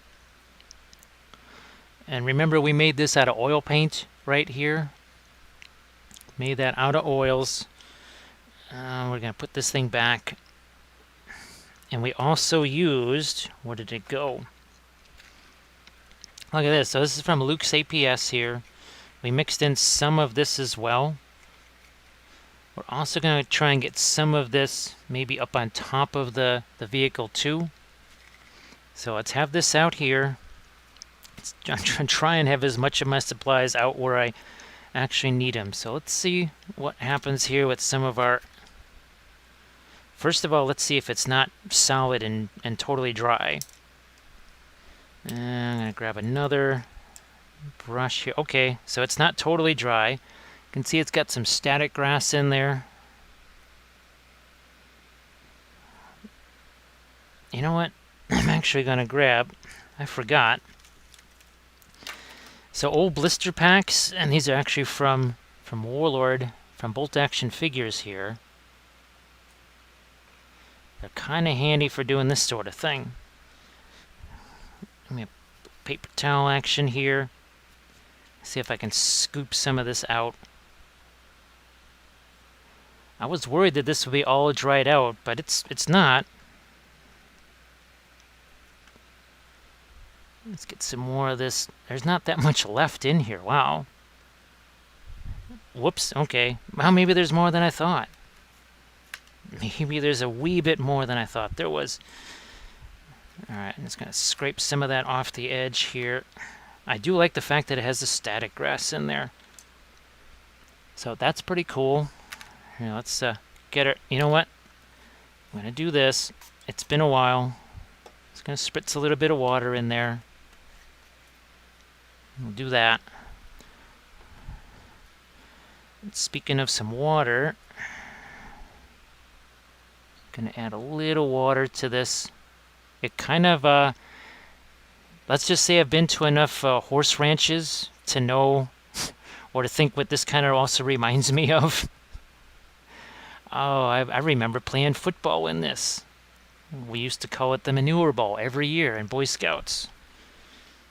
And it was mandatory. You had, after actually the ball was snapped, every player on the field had to go face down into the mud, so to speak. Yeah, that's some fun material right there. So say we all. So say we all. Oh, thank you. Thanks for the gift subs. Gift sub time. He's gonna catch it. He's gonna catch it.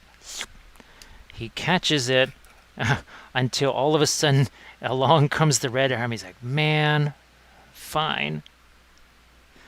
But then wait a minute.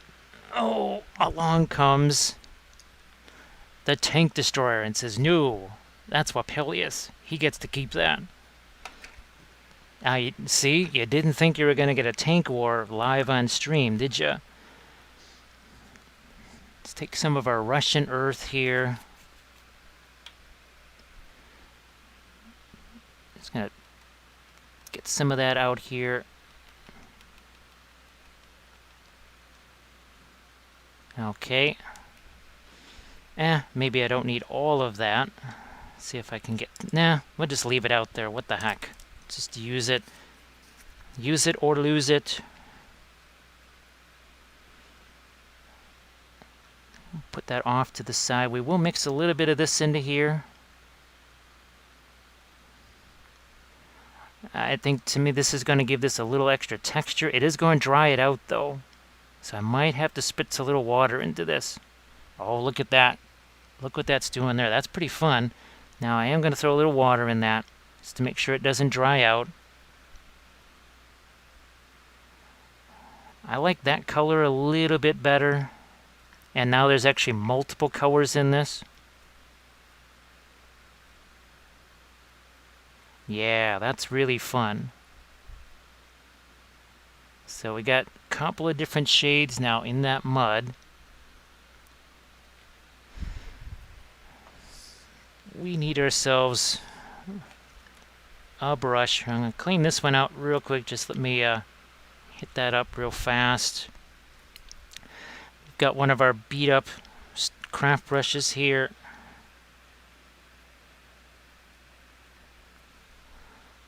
Let's start to add some of our muddy texture here.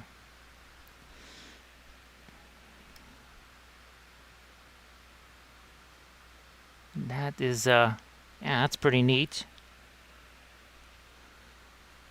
Let's get a little bit of that. It does sort of mask the inside, too, of the tracks that sometimes don't have the most detail in them. It's always fun to have some of this kind of hanging here off the back of the vehicle.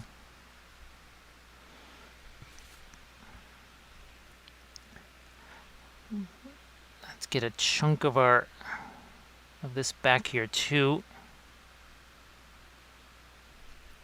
Not tons of it, so much that it would completely block your tracks from moving, or your return rotors, or your sprockets, but enough.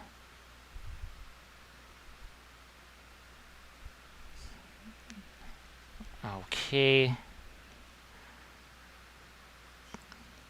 Having some fun here. I might actually have to throw out some more. I thought I was going to be able to do both vehicles with this, but I'm probably just going to be able to do the SU-85 with what I've got out here.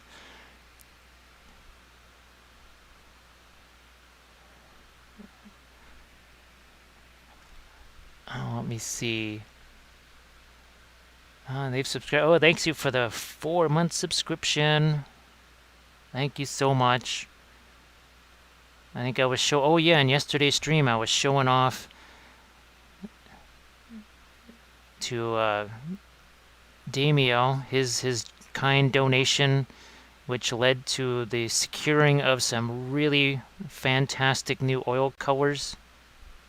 So when we start doing some of our Zinchi stuff, that was really what I had in mind for those colors. Or it could be the Asiarchs too.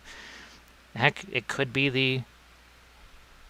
even be for our Necrons. And yes, there will be new Necrons coming. There will be new elves coming. Look at that. That is very fun. Can't wait to add the snow to that. I just want to get this in here so this had a chance to dry.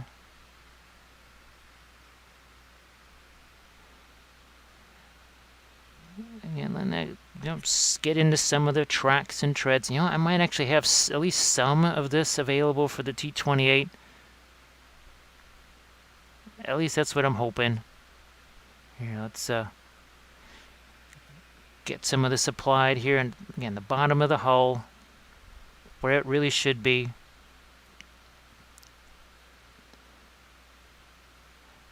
It does make a difference. You wouldn't believe it. Sometimes you can actually see that a bit. Just gonna grab some of this, shove this down into our treads. Nice little tufts there. Get a little bit of that. Now you know why the British were just obsessed with those dust flaps and like on the Matilda, right? That whole idea of cleaning out the sort of self-cleaning the treads. I'm not really sure if that ever really worked the way they thought it was going to work.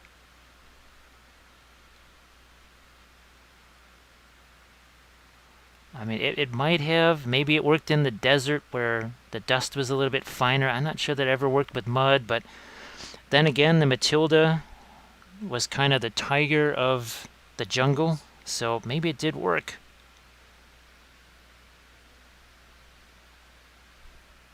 Maybe that did work the way they wanted it to.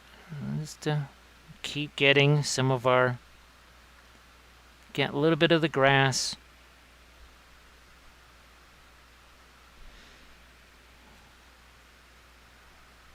All right. Let's put a little bit more of our mud up here. And that's the Vallejo mud effects. I'm going to have to get some more of that, actually. I think, well, I don't know. Maybe I can just... I have plenty of static grass, so maybe I'll just make my own, actually.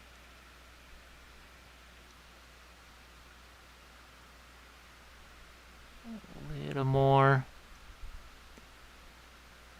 Even this stuff, it can get to be a little bit too much.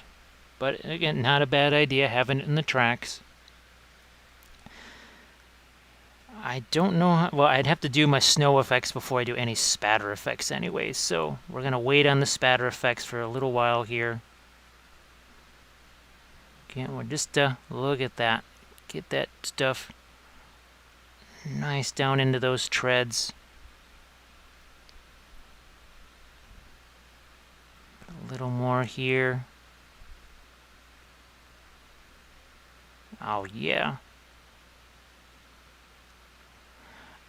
I actually really haven't tried doing that much of it where it sort of stands out that much where you got your track pins and everything. I have not really done that before. So we're trying new stuff all the time, folks. We're trying new stuff all the time. because, I mean, why not? Why not always try new stuff? And before this runs out, I will throw some of it on the T28. And now that I think about it, there just might be enough for the T28 because it does have those the thing for catching mud. See, that's really fun. I like having that grass there in the treads. Alright, so we'll set you aside. We'll let you dry a bit. Where's my... I'll give that a bit of a spritz there, so that it doesn't dry out on me. Again, if we added that, I was really glad that I added the Russian earth there as a little extra color. We'll even add just a bit more here to this. So it's got a little more, yeah, it's got a little more give to it. That's better. Again, having those, now you know why these 28-cent brushes, how they get worn down, the way this one was worn down. I might even need a smaller brush to do this, but we'll see here. So let's grab our T28. And there's a few places we know this is going to work. Like right here.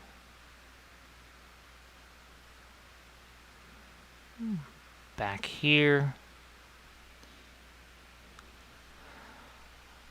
I'll focus on these. There's basically going to be 4 of these areas where I know I want this mud. Well, this mud mix anyways. Look at that. A nice little chunk of grass there. Nice little chunk of grass right there. That's where that lives.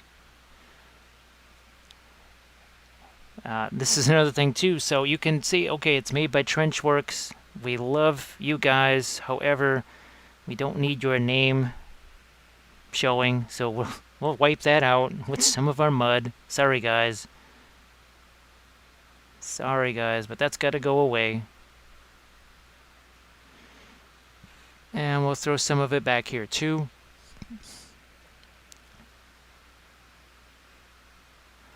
Again, that's it gives you some texture and color in those wheels back there without actually having to paint anything, which is kind of a pain anyways.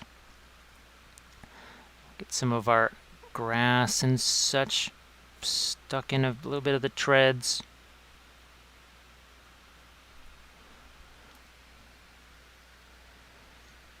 Hashtag why not, baby. I mean, why not? So there probably wouldn't be quite so much of this shoved up in by the return rollers just because of this, because that's that whole idea is that it, it kind of soaks up your dirt and the mud and everything and kind of spits it out. At least that's what the Matilda was supposed to do. I have a 1/48 scale Matilda. I mean, boy, you talk about some serious detail on that one. Wow. Some major league detail. I like the idea. Just, again, a little bit of that texture there. Before we get the snow and everything else into it. Let's do some mud over here, too. It can hide some of these seams. I mean, not that a lot of people are flipping over the tank to look at seams, but where'd that go? Come on.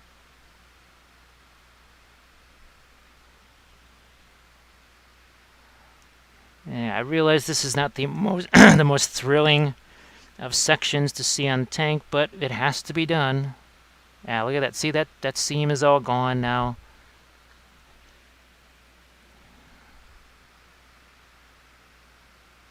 I'll just leave that piled up there. So we put out just pretty much the right amount of our mud here.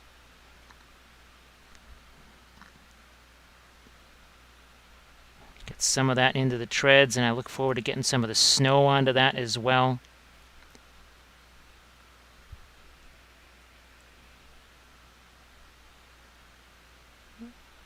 Yeah, just like the way that, see those grass tufts just kind of stick out there. And with what remains of our little bit of a mix over here, let's get this last section back here.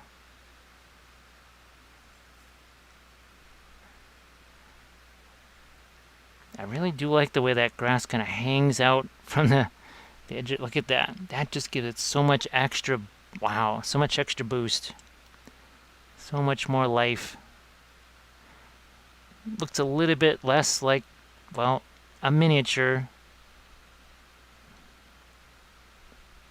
And a little bit more like something you could actually see rolling around.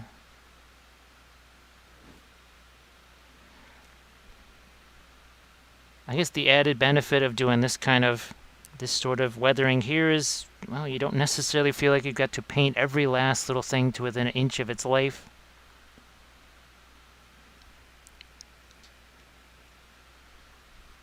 Oh, what the heck. Let's get a little bit of our... There's another area there. I see it was practically hardly any paint got back there. Now, doesn't matter. We're also going to get a bit more of our mud stacked up back here.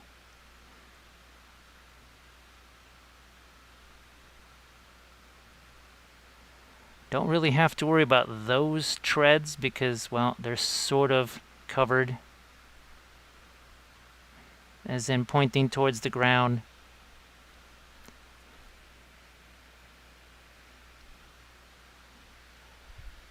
Oh, let's see, some kind of chopped fiber. Actually, all it is just, where'd that go? It's just static grass. Here it is. Yeah, it's literally just a mud thing with some static grass chucked in there. So when I got that, I didn't really realize what it was. Just like the mud things from MIG Ammo, you know, the heavy mud, the splash mud, and all that kind of stuff. When I realized what that actually was, because I saw some older YouTube videos, and I saw them basically taking oil paint and plaster and mixing that together to make mud. I went, wait a minute, I got oil paint. I too have plaster. I'm going to make my own freaking mud. And that's what I did.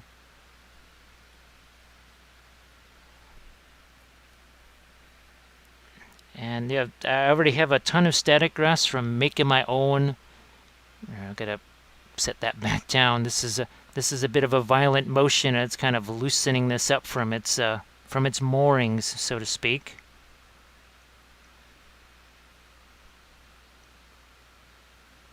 And now we'll just look at this. We'll give it a little bit of a teensy bit of a mud spatter there. Just about ready to go here. I think we've got it pretty well covered now with some of the grass/mud mix.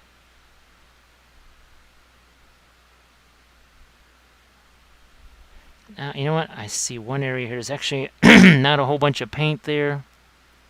We'll just throw some of our mud grass mix.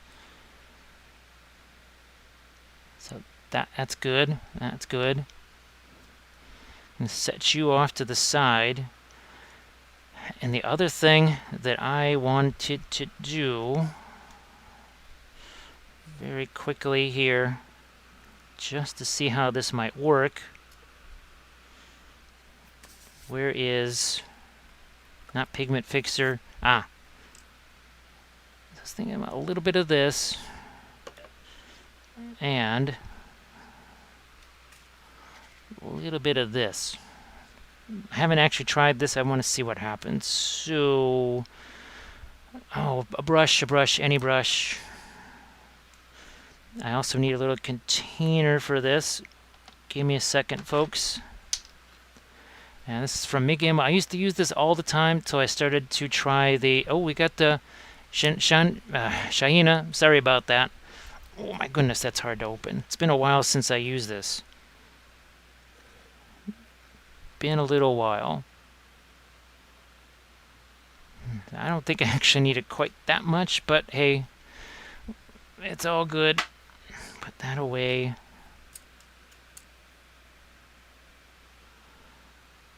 And the idea is to throw down a little bit of glue,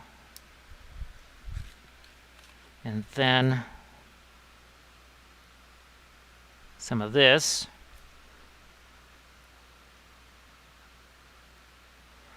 Essentially like some dirt or whatever.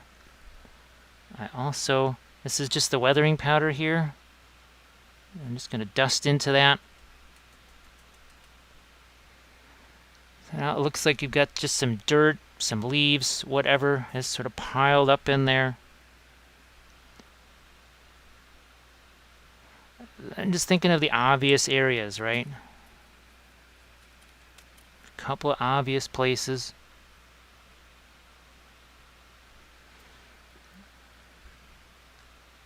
Some of that weathering powder there. So it's yet another form of texture. I mean, how many times have you had to walk out to your vehicle and clean all the leaves and junk from your windshield wipers? I mean, it could happen on a vehicle too. So again, just a little bit of that.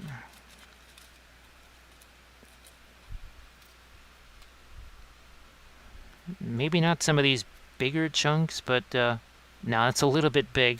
Now let's get some of these smaller chunks here. Get some of the weathering powder. So with, I don't know. To me, I think it's a fun addition. Do you need a ton of it? Nah. It's something that I've wanted to do. I just never really had the stuff to do it with like this. And I've also got some more summery type versions. Yeah, look at that. See, it's a little extra. Just a little extra. I used to like to throw leaves up there too. So just, that's it. That's enough. Some of that. Get some of my weathering powder there. So look at that. That's kind of cool, I think. I sort of like that. I'm actually having a lot of fun, Shaina, because, well, as I was saying yesterday, I have missed the historicals a great deal, like a lot. Now I am gonna see if I can't get some of these mid-size rocks to stick here. If not, no big deal.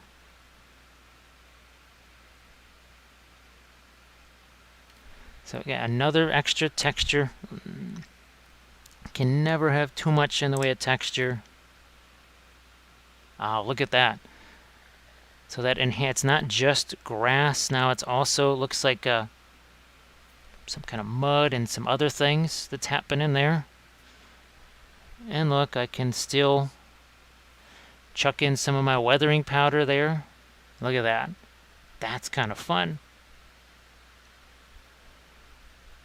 Let's see, a deadbeater is making him want to paint tanks. As much as I enjoy doing the infantry for bolt action, there is just something fun about this. Because it's kind of hard to put, well, rust and chipping and other effects like this on infantry. You just don't get... Oh, look at that. Look at all that stuff in there. And the glue just kind of helps all that to adhere to it. I think this is the first time I've ever applied weathering powders with my fingers, though. I have to say that. That's kind of a first for me. Yeah, this is a blast. And again, this is from Luke's APS here. If you're in the U.S. like me, Footsore North America is where you're going to find this. But you know, he's from Europe, so I'm sure you can find. He has his European distribution center. Yeah, that's fun. So this is a first for me. I have not actually tried this before, and I'm gonna label that a success. Now I am going to move on. You can see I actually did that here too. So I did take some before the oil mud had a chance to dry, I did take some of the weathering powders and kind of added on there. Sort of did it with a brush though. All right, let's move you into the side. Let's grab our T28 here. And yes, I'm going to stop to take some pictures again, like I did the last time, because they're actually kind of handy for when I make these into YouTube videos. So if you do not mind that little pause for me to take some pictures. You know what? I'm going to see. Oh, heck. I'm going to use this. Oh, look at this. Look at this. Yeah. So that's just weathering powders mixed with the glue, and it sure makes it stick there. But it also, now we get two different textures of mud. We get the dried mud, and we get the wet mud. So it's basically, it's like a twofer. You get two textures for the price of one. Once again, couple of our smaller. It's a little bit big. A little big. We'll go a little smaller here. And then, once again, hint of that weathering powder. Again, that's just the Russian earth. Oh, look at what that's doing. Look what that's doing to those treads right there. Let's see, China's never painted tanks. Was supposed to paint one as a test monkey for my... Yeah, but it broke before I could use it. Well, now, the interesting thing, if you're just looking to try it out and not have to pay a bunch of money for a kit, actually, if you look at my blog, you will see my very first experience painting historical vehicles was actually painting little die-cast toy tanks that all I did was I just primered over them, and they were more than adequate to just play around with. Quite literally, the first time I ever used an airbrush. Oh, look at this. It looks like there's leaves in there. Looks like there's a whole collection of stuff going on there in those treads. All right. But now that I've done it on the other one, I'm going to have to do this every single time I do a vehicle now. There is no doubt about it. This is going to be a new thing here. This was a test. This was only a test. However, it was so successful, it's just going to have to happen all the time. Yeah. I am liking this. And again, that sand and gravel glue, that is going to adhere the powder. But what it does is it kind of coagulates the powder. So it's like you're getting bonus mud out of this. Now let's see, the very first thing I was going to airbrush was some random pieces of wood to get the hang of it. As we welcome in Wicked Elf, how are you doing? Yeah, I think, actually, well, some folks, when they're going to do, like we were doing here with all the weathering and streaking, they just take, like, pieces of plastic card or just flat pieces of whatever, and they just test it out there. Now, oh, back here, again, this is the sand and gravel glue. Then we've got our Luke's APS material here. And we just get a little bit of that into here. Then weathering powder. And again, the sand and gravel glue, it doesn't just affix that weathering powder, but the weathering powder now gives you what looks like dried cake mud because it's weathering powder. I mean, it is you can't get much more of a matte appearance than weathering powder. But this stuff, as we know, it does have some shininess to it.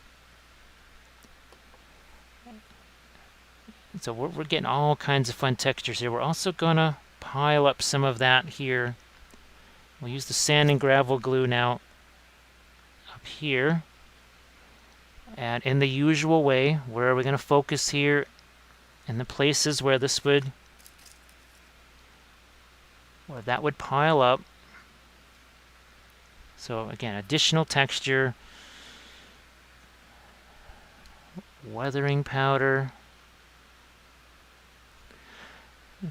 In this case, this type of weathering, this is like onions. Oh, look at that. Look at that nice little chunk of dirt right there. Is it going to stay there? It might just stay there if I give it a hint of sand and gravel glue. So now it might just stay there. This is the kind of stuff that I saw in that, like the scale model and magazines and stuff, and I've never really had a chance to try it because I didn't quite have the material that I needed like this. Now that I got it, I'm delirious, giddy with delight. Let's see. Kiwis, Mike Disney taught me the joy of using plastic army men as test subjects. Actually, Kathy painted like a plastic army man. I think she was doing it like in fluorescent magenta or something. Oh, look at that. Look at that good fun right there. Deadbeat Artist, is there a tabletop game that uses only historical tanks? Oh, there's a bunch. Now, the two that I have played myself, obviously Bolt Action, because that's what you're looking at right here, is Bolt Action. But there's Flames of War, Team Yankee. That's basically your modern era. Well, by modern era, you're talking Warsaw Pact versus NATO. So essentially kind of 1980s. But then they also have Arab-Israeli war. And that's one that I'm really hoping that Warlord will do. Oh, Warlord also does, they have a Korean war now. So again, this is Bolt Action. Kiwis. Oh, you saw a pink army dude. Yes. So Deadbeat Artist, I don't know if you got to see. Now, this was actually the first army that I ever painted completely with the oils. And these are the guys that we're going to be adding the winter effects to. This was the first time I ever used the oils. So Winter Americans, again, all these for Bolt Action. There's my most recent army there. Your Fallschirmjägers. So we're talking early war, Dunkelgrau. You can actually see some of the leaves that I glued on there. And we got some of our desert again, Crusader and Panzerjäger, Winter Germans. And you can go to my YouTube channel. I have 4 battle reports of Bolt Action. So this was our Blood at Arras, and this is the Bridge to Nouvion.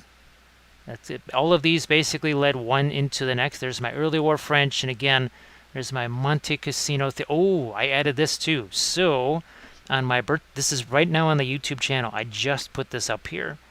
So these are a pair of Italian battleships. These are the Littoral class, and this was done with the same miniature paint, the same fluorescent paint, except obviously in 2 dimensions. So you can go check this out on the YouTube channel, as well as my Bolt Action battle reports. It's all there. All right, sand and gravel glue. We got to be careful over here because we got a pair of turrets that go here. So let's not go too nuts with our... I mean, as much as I like that big old piece there, that might have to go. As much as I love that sitting there. I mean, we'll find out. We'll see. Let's see, I don't really know where to get that sort of thing nowadays. But well, actually, the little army dudes, you can just get those. Heck, our dime store has those. But they should be in any kind of Target or whatever. Oh, look at that. Look at that extra little bit of texture there. Ain't that fun? Yeah, Dollar Store, Amazon, yeah, Amazon. I would really recommend thinking about giving Bolt Action maybe a little bit of a look-see. Well, let's put it this way. Unfortunately, oops, that's a little bit too much there. I don't have those boxes up here. But as far as getting a starting army, you could buy 1 Indomitus box set, or you could probably buy 3 Bolt Action armies. And by 3 Bolt Action armies, I mean 3 fully playable armies right out of the box. That's what I mean about Bolt Action. It is infinitely more economical than any GW game. Well, even Lord of the Rings, sadly, at this point. And I'll show you, I don't know if you've seen any of the Cruel Sea stuff that, back here, I think I could use some of these larger pieces. Ah, look at this. Look at that, there's a little piece of tree right there. Just gonna throw a little bit of sand and gravel glue here to just make sure those stick. Back to my weathering powder. Dust that on here. Look at that. And how cool is that?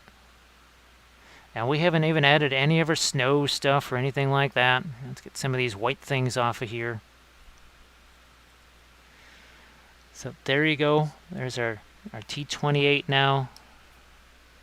Now that this has had a little chance to dry and set up, you can see that the sand and gravel glue is not really shiny anymore. But you can see what that's added to our tracks. Now in the case of, okay, we got something over here. We got this little white chunk. What am I going to do? I'm just going to take some of my weathering powder here. I'll just cover that up. We'll play with the wee spot of weathering, or the winter wash on this one, because people didn't get to see that the first time around. We got our turrets over here. And this is the junior one. This is not the big monster one. Here's the big monster one. There we go. There's your big monster. That's the T35. This is a mere T28. Okay.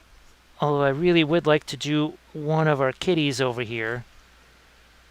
But I think the people, early on, they did not necessarily get to see the winter whitewash effect. So I'd like to maybe try doing that. So we have two finished vehicles out here. Now, yesterday's session, you can still watch this. I actually did a couple of vehicles here. These were done in oils. So there's a BT7. Here, I'll just move you out of the way. There's a BT7. Again, that was all done with oils, wet into wet. Yeah, this snow, I mean, it should be making people feel at least a couple of degrees cooler. I mean, it's Christmas in July after all.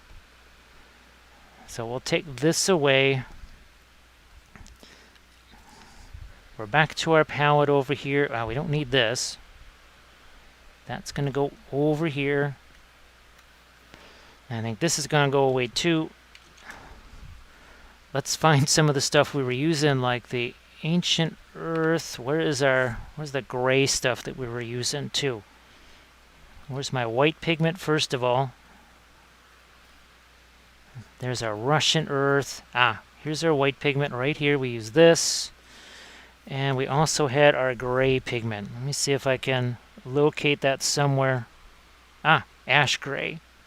So these two pigments, and look, it's still sitting right over there. So white, ash gray. This was our rubbing alcohol here. It's just your average. Well, this is not so average anymore. It's a little bit tougher to get this. Parm has to take off. Oh, thanks, Parma. I'm hope it was kind of some stuff that you can translate to other things, even if you never paint a historical vehicle. I hope it's useful. I mean, I know I had a lot of fun, and I'm glad it was fun for you to watch. But I'll catch you on the next stream. Okay, so well, it's handy that that's rubbing alcohol. I can actually clean my brush. So I'm gonna take this opportunity to clean out my brush here with the rubbing alcohol that's sitting over there. Just look at that. It does such a wonderful job cleaning. Yeah, and I think I'm gonna get some of my snow and other things off of my thumb, like so. Now I got paper towels stuck to my thumb. All right, so we've got ourselves a brush. We don't need that. Ooh, I was tempted to try this. You know what? Before we use... We can do this rubbing alcohol stuff in a bit, but I want to try, because all of this other weathering stuff, that was the other... Ooh, I knew there was something I was missing here. Let me see. I think we're all caught up in everything. So let's try some of this out here, and let's see what happens. I have no idea. I seriously... have no idea if we're going to be able to do this with that stuff. There's only one way to know. Ooh, potentially, this could be a way to apply this. So let's try this method first. And actually, I might try it on one of these wee little turrets right here. What have we here? A little less. So we're going to sponge that on like so. And then we're going to take another sponge. I'm going to do this. We might even take a brush. You know what? You know what? That's that's not too bad. I kind of like that. That was pretty darn quick. Now, okay, do this on a giant surface. That should be interesting to see. But let's add a little more. Now I'm going to take actually this brush here. I think we just discovered, ooh. What is this? It's always, every day is a good day to try something new. Well, today we tried a whole bunch of something new. And I'm intrigued by this. That intrigues me. Because if you remember what this looked like, that is not too dissimilar. Let's keep going. Let's just keep going for the heck of it. Yeah, let's just do it. If we don't like it, we can. Oh, actually, all right. We don't want to use rubbing alcohol. We want to use water. And let's do something like this. Oh, you know what? Oh my goodness, look at that. I think I've maybe discovered a little something here. That's kind of interesting. And in a day and age when it's kind of hard to find rubbing alcohol. This right here. Oh, look at this. Maybe we won't do the... Why repeat the same method that we just did? The heck with it. We'll do it all like this. We're going to use this for everything. It does mean I'm going to have to take a pause here and take a picture of this beforehand. Because I want to see what this... yeah. So just bear with me here. We're just going to set this over here.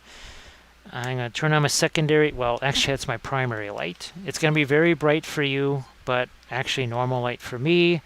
We take a picture. Done. This light goes off, and we're going to put some more of this out on the palette. Now, there is an agitator in there. I think you can hear that banging around inside. Yeah, let's just chuck a little more of this out on the palette. I like the fact that this was just some water. Look at that. Look at the effects that I'm getting there. I mean, it's kind of similar to what we were doing here with the weathering powders. So, we'll continue. Yeah, I like this idea. Where's my big turret? Or main turret, I guess I should say. So yeah, maybe not with the weathering powders, just with this. Now this is a larger surface. I may cut this in half. We'll kind of do this side, and then we'll do the other side, because you know what? I'm also going to get me some clean water out here. Oh, what the heck? I can use this. It's going to be clean, icy water, because that's how I've been keeping the area cool, with actually a bunch of old bottles of frozen water.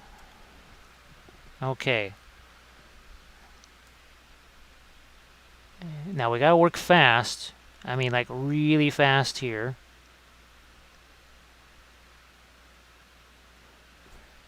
This is just straight up water we're hitting it with now. Reactivating this.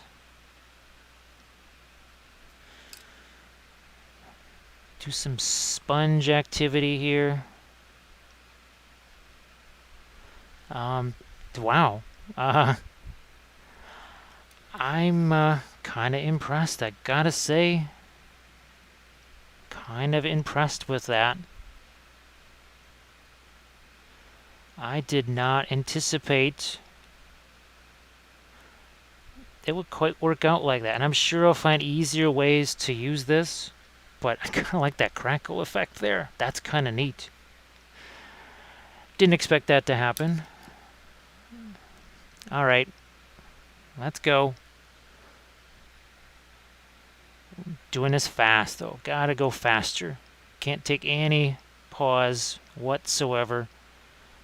So we stick it on there real fast, and then we get in here with our water. And just some water here, and push that around. Take our brush, remove some of it.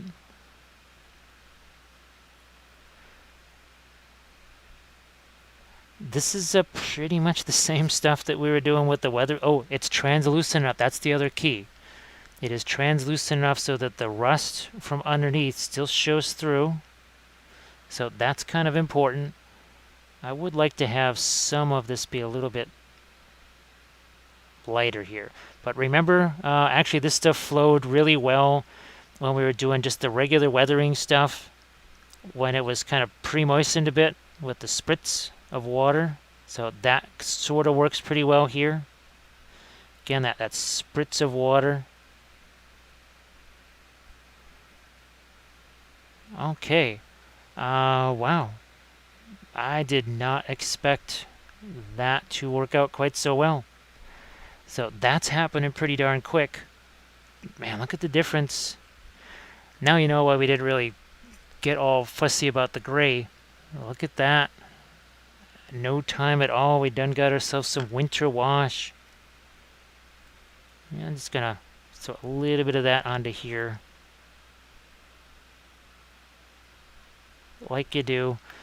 And I'm gonna move this. Hello, little hobbits. Spark my gun just. Thank you so much for the follow, X Dark Enigma. And if I have pronounced that incorrectly, just let me know. I'm gonna take a drink. 1 second.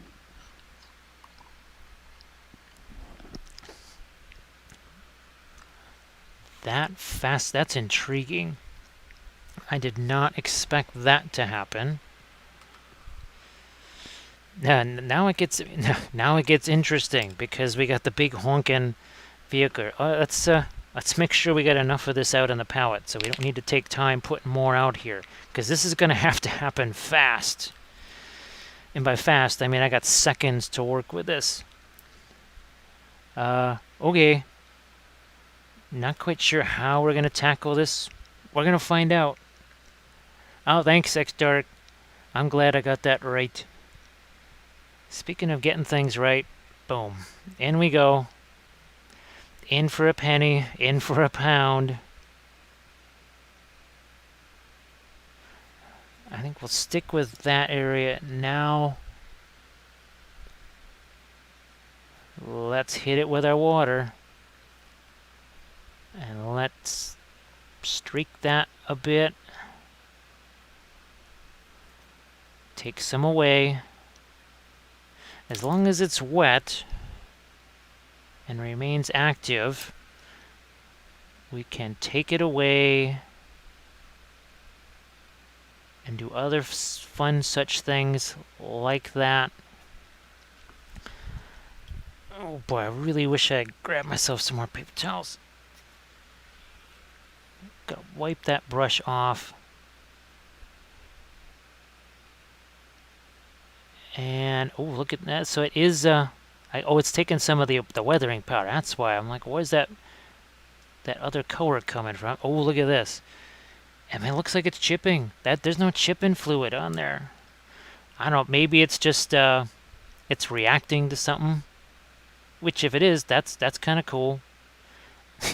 I put no chipping fluid on there. It just happened. That's just happening naturally. I have no idea. That's pretty darn cool. Oh, what the heck? I used my finger with the other stuff. I use it with this. So hey, that's none too shabby. Let's do it on the other side. Okay, where'd my brush go? And by brush, I mean my sponge. Sponge, fast, like real fast. Sponge, brush, water, fast. Not too much water though, because it will run into my tracks and my running wheels that I don't necessarily want to have happen. Gotta work fast. Cannot dilly-dally.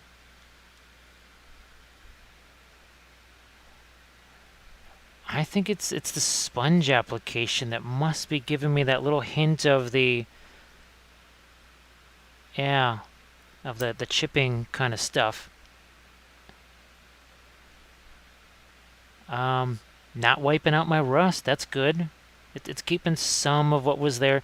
You know, we should get our scissors and cut a few smaller chunks of this, like really quick. Really quick. We're going to need them for some of these other areas here. But, see, we can still have our little streaks like this. Look at that. Yeah. Somehow we got chipping for free. Didn't have to do anything there. It just happened all by itself.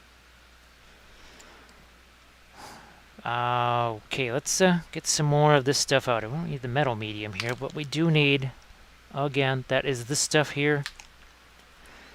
So we tried 3 different snow materials, about 4 different combinations thereof on some of these here. How's his icicle? Oh, look at that.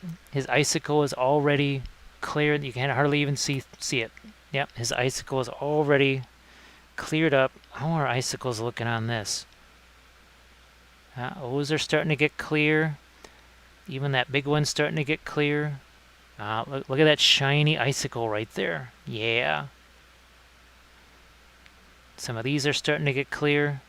Yeah, so that should be really fun. About an hour or so, I want to say. In the meantime, sponge. Ooh, let's take on the front here. Let's take on the front of the hull. Fast, like really fast here. I think we can only do this one side. Water. Quick. Like really fast. Okay.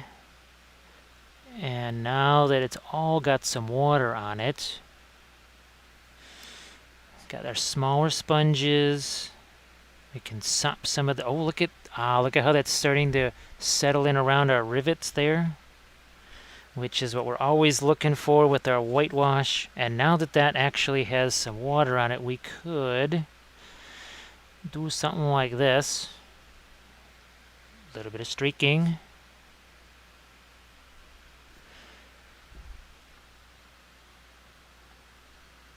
I'm just gonna actually. I see there's some of our snow flock got on there. No big deal. But this stuff really seems to like actually the area being wet. Oh, that might be no. I was thinking of actually wetting down the area first and messing around some more with our whitewash there. You know what I'm going to do is go back into here maybe and build onto some of this. Here, let's give that a little bit of streaking. I don't want to lose, like I said, I don't want to lose the chipping there, but I would like some areas to be lighter white. Just because let's get a little bit of this onto our running gear. It doesn't have to be a lot.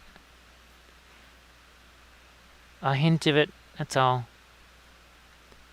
Just a hint. That's better. This side too. Use the fingers, why not? That's why you got fingers for finger painting. What do you think? Why do you think evolution worked that way? You think the opposable thumb was for developing things like space travel and computers? Nope, it was so you could finger paint. Hello, little hobbits. Spark my ganja. Oh, thanks, Sheepood. And I apologize if I said that incorrectly, but hey, we've streamed for almost 15 hours in the last, I don't know, 30 hours. So I think we spent, half of the last 30 hours live streaming. So if I say weird things, that's probably why. Tempted to get whatever tank I get, some wacky personalized paint. Scream? Well, you could do that too. You could give it a paint. You could give it a paint scream. I'm not sure what a paint scream is. Maybe that's what I do to figures with oils. Maybe that's what this is. Maybe this is a paint scream right here. However, water. Yes.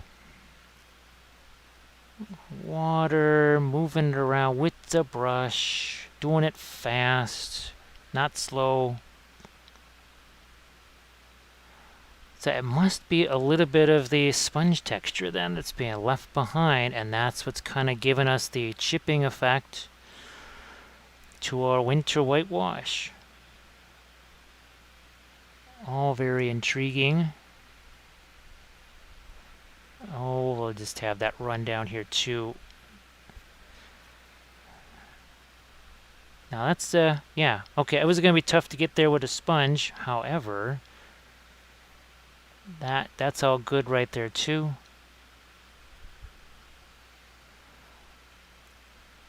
It is, look at it, we can just remove this stuff. Where's my sponge here? This is a sponge just for kind of removing some of it. When you paint it, it's like the scream. I'd say the saying of weird things is one of the perks of watching this show anytime. Wait. Now, this would be even more hilarious. We haven't done this in a couple hours. Boom, here we go. Let's just go full black and white. Let's go film noir. We haven't done that in a while. Oh, this area is going to be real fun to get. Oh my goodness. Okay, let's just do it. Let's do this. Water. And so like, that's some of my weathering powders that's actually kind of reactivated a bit. That's interesting. That's interesting. Here, we'll push this around again.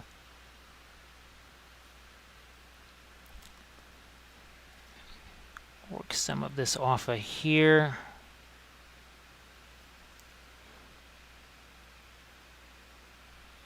And it does look like it's getting knocked away here. That is really fascinating. But then we'll maybe bring some of it back while we got this water sitting here.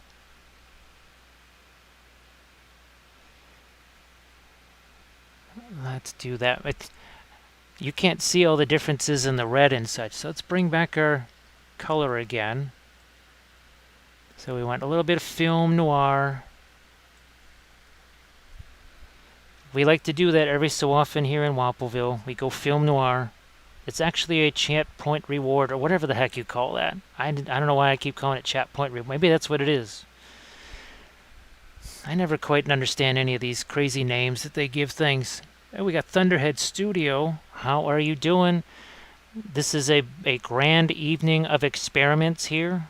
Well, some of it's tried and true, but some of it's experimental, like this right here. We are using the Green Stuff World White Dust for the first time. We are doing some winter wash experiments. And I will show you the SU85 that we did over the last few hours, would you say, folks? Last few hours here. Just some water, keeping it simple. Look at all that wonderful dirt and stuff that we got there. Here, let's just wipe some of this away. And no, there's no, what is that? Hairspray. What's the typical chipping? There is no hairspray on this. This is just straight up water, sponges, and this crazy white liquid pigment from Green Stuff World. So how are you doing tonight? Let's see, have you got a video oriented towards acrylic painters who might be interested in transitioning to oils? Basically, to me, there is no difference between the two, and I really don't do all that much different. So this is what we were working on the early portion of the day. So we did the whitewash here. However, we were doing that with weathering pigments and rubbing alcohol. And then we added two different types of snow effects. This was the Valhalla Blizzard. And over here was our crushed glass snow. Now, actually, if you... I think I might have mentioned this in your stream. Actually, taking these and mixing them with your off-whites. If you're looking to transition to oils, actually, this is the best way. It's going to sound crazy, but using just a few strategic contrast paints and mixing them with lighter opaques, that's actually not a bad training ground for oils. No kidding. It is, it's shocking. Well, it's Christmas in July. Oh, and yes, we've been adding icicles, so we're just waiting for those to... Yeah, they're starting to get nice and transparent. So some of the smaller ones are... Like, oh, that one on the side is. The ones on the leading edge of the tank, those are getting nice and clear. But we're just, again, we're experimenting with this stuff right here. I've never used it before, and especially not in this capacity. I will show you some terrain that I have used this stuff on in a bit, but we're doing the spongy thing. We give it a little bit of sponge. Then we'll just grab ourselves a brush here of some kind and take some of it away. Let some of that streak, like you do. And here we can actually just brush some of this on. It's going to be too hard to reach that with the sponge, so we'll just brush that in. Take some of that away. I'm fascinated with this. And I apologize to be a little bit distracted here. Whenever I find something new like this, I just like to kind of push it a little bit, see what its limits are. Oh, look at that. It actually picked up a little bit of my weathering powders. Here, let's... oh, look at that. Right around all those nice little rivets. Yeah, that's what whitewash should do. Let's see, on behalf of Cyber Wars. Hey, so folks, remember I was telling you this is the virtual convention because I was supposed to be elsewhere right now. Hey, never pass up the opportunity to be in the comfort of your own home, but remember I was telling you no bolt action tournaments for me? Well, you can still check out this event here. Did you put a link to it there? I definitely put a link to the event so that if folks want to go check that out. I think Wicked Elf did that earlier, but if you want to do that too, that is fine. Let's get ourselves some... Now we're just, instead of using the sponge here, we're just going to use the brush and give that a little bit more of a delicate application of our winter wash. So there's another way of doing it. Just using ye old hairy stick. Don't even need the sponge. Let's make sure we get the vertical surfaces here too. So again, this is a Trenchworks T28 4-bolt action. Let's see, I'll try using that, the techniques I watch you use now. Again, oh, here we go. So, right here. This one was done with the contrast paints mixed with the, and it's on the YouTube channel. You can go find this one. It's a pretty recent one. Go hunt this one down. That's actually just Leviathan blue right there. And that's actually Vulpes pink mixed with some other lighter skin colors, some snakebite leather. That's Achillean green, that lighter bluish color there. So yeah, just look for that. Check it out. I need to put you somewhere safe, away from all the tanks. There we go. I just want to see, yeah, so we're getting there here. We are getting pretty far along with our winter whitewash. Now this was done with the weathering powders and the rubbing alcohol. This one over here, doing it with the white. Now you can really start to see that little bit of glossiness there, and that's kind of a reason why. Look at, you start to see the glossiness lead to, oh, and that one's starting to get nice and translucent there. All of our stuff back here where the heat is, look at that. That one's getting nice and translucent back there too. So that is all working out quite nicely. Our sponge here. Okay, let's do a little bit of this back here and brush. Take some of this away, but not all. It is that wild chipping effect that we get kind of for free. Oh, thank you for posting the links. Yeah. Now up here, oh, let's get a little bit more of this out here. Again, this is from Green Stuff World.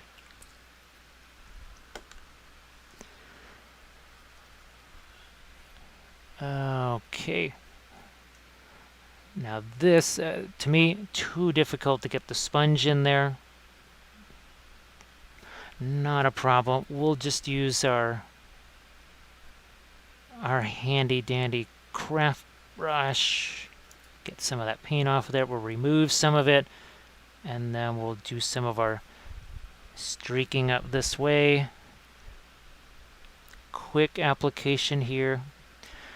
I have to say, this is something you can't just kind of, you can't just put this on there and kind of meander along. You got to put it on there. You got to go. You put this on, you move. There is no waiting. It's kind of the opposite of the oils. It's a little bit of the opposite of oils. Now, again, for the folks that didn't get to see what we were working on yesterday, as we just let that sit over there. Here's our BT7. It's one of 2 vehicles that we were doing in oils. And we did those start to finish in oils. It was just primer. All of that shading with the green and all that one sitting, no letting it dry. It's still totally, well, it's pretty wet. I think some of it has set, but yeah, that is not the, oh, we'll just put one brush stroke on there, then we'll let it dry, then we'll gloss varnish it. It's like, no. What insanity is that? Let's see, Thunderheads, appreciate you participating in our storm report. Anytime you feel like posting there, well, that's for sure. And folks, be sure, well, I'm sure you're already following Thunderhead Studio, but it's a nice community, right? That's the whole point. It's a community. And it's all about, well, discussing the things that we love, like miniatures and painting. Now, what would you say you do about it? Oh gosh, 45-minute, hour-long segment, kind of a community discussion sort of thing, where you bring up the stuff that folks post. It's a good time had by all. Oh, how did I almost forget? This is another reason why I wanted to be kind of light on here. Because see all that nice dirt stuff? This is something that I've never had a chance to do, because I did not have something like that Luke's APS stuff. But now that I got it, I'm going to use it.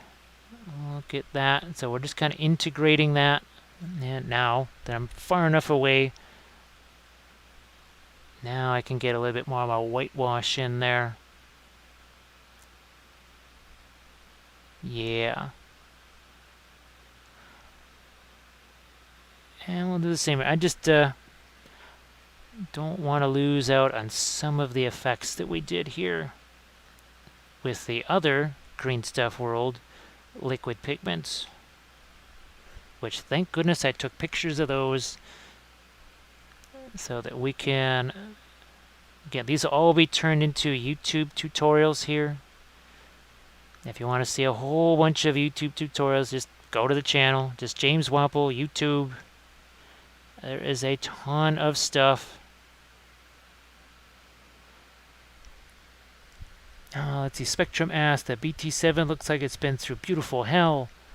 Now, just about 30 minutes, but lately, yeah, because I think Hello, little hobbits. Spark my ganja. Thank you so much for the follow. Is that Geek Rat? That's Geek Rat. Thank you so much for the follow. Gandalf appreciates it too. I think it's just because the last 2 times I've been in there. That's those are the last 2 times you've done it, and I think it did. I know the one time it lasted long enough for me to actually be able to for me to catch the end of it, which was really cool. And now here, let's get some of our water out of the way. Now we've done kind of the rapid fire stuff. Maybe we can do a little bit more of the slower approach here. So I like how the way the rust is showing from underneath there. That's all good.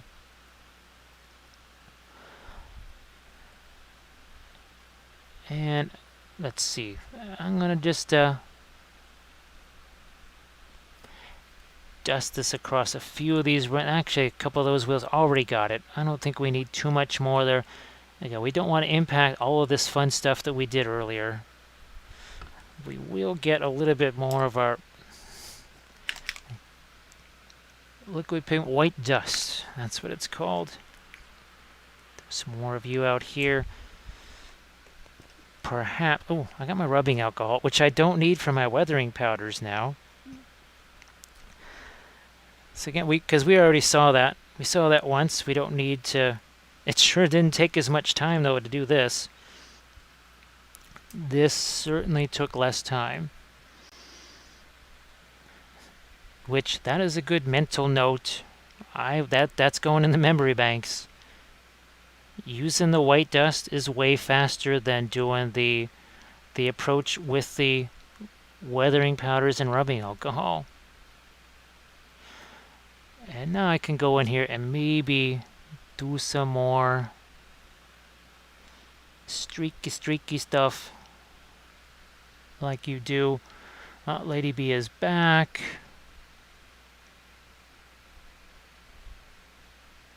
Yeah, what was crazy about yesterday, not only was yesterday's stream 8 hours long, I realized there was not even a call of nature break. It was 8 continuous hours.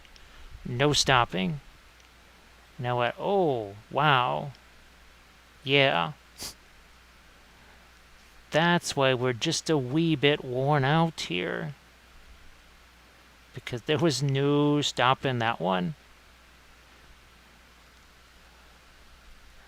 Now, what's going to happen here? I think we'll need to, yeah.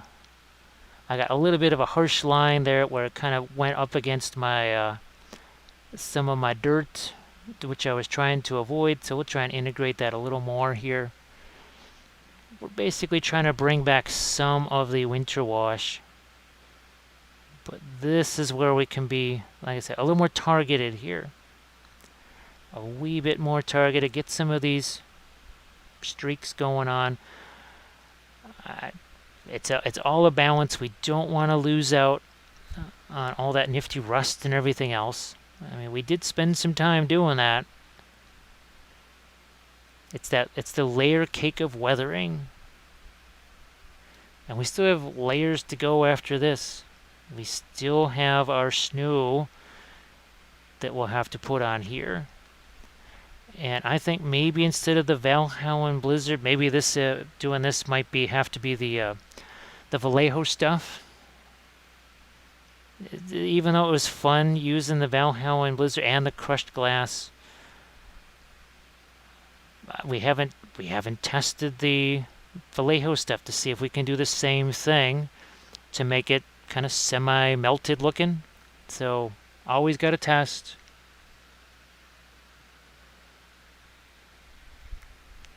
And as you can see there, right there, we've got the Instagram address. It's the same as the channel. It's what Pellius. You want to see what finished stuff looks like, and not finish stuff, but finished stuff.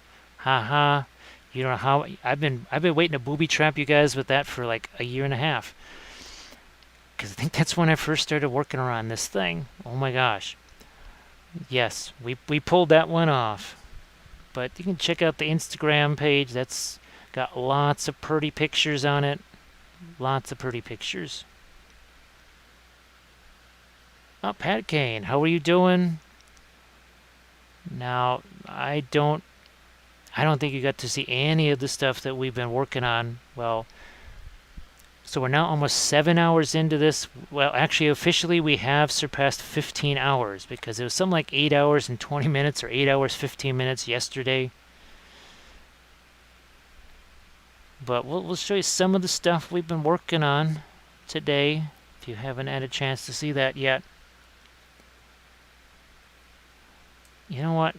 That running gear, if it's possible, I'll give it a couple more shots of my kind of a fun new thing. So the first time I'd ever used this stuff, actually an only time. Yeah, Patty, it's like it's your job. Now, where's my terrain stuff? Ah, here we go. So all of those, that tower in the middle. Now that one was done with weathering powders mixed with rubbing alcohol and pigment fixer. But see that building on the left-hand side there? That was the first time I'd actually used these weathering liquid pigments. I had no idea what they were going to do. So yeah, okay, that was some fun. We were using those on terrain. But let me grab. I'm so curious to see what my icicles are doing here. So this is one of many things. We did the whitewash on this. We actually did all of the mud and everything. We did the rust. But the final thing we did was add icicles. Look at that. See, that one's starting to get nice and clear. I mean, I have to basically put my hand behind it so that you can see it. And these are nice and clear. Even these are starting to get nice and clear. So some very fun icicles. It's Christmas in July. Let me get a drink here. Yes, indeed. If it's warm where you are, we bring some coolness your way. Let's get back up to our turret here. Maybe chunk in a little bit more of this white here. I've heard of a green thumb, but it looks like I've been messing around with plaster or something here. This is oh, this is hilarious. Oh, you know what? Let's push up a little bit more of the white against a couple of these surfaces here. Why don't we? Maybe even a touch of streaking here. For good measure. Why not? Let's see, I saw the Creature Caster Neurogomagny on your Instagram, but not on Twitch. I still have to turn that one into a YouTube video. Paticane. It takes a little while to do that because, well, those and sometimes like that one could have to be either cut down or turned into 2 episodes because that's probably a good 5-ish hours long. So that one, that's a tough one to turn into a YouTube tutorial. The ones that, if you see them, like ones that are more recent and they're a YouTube tutorial before an older one, well, it's because some of them are really difficult to turn into YouTube tutorials.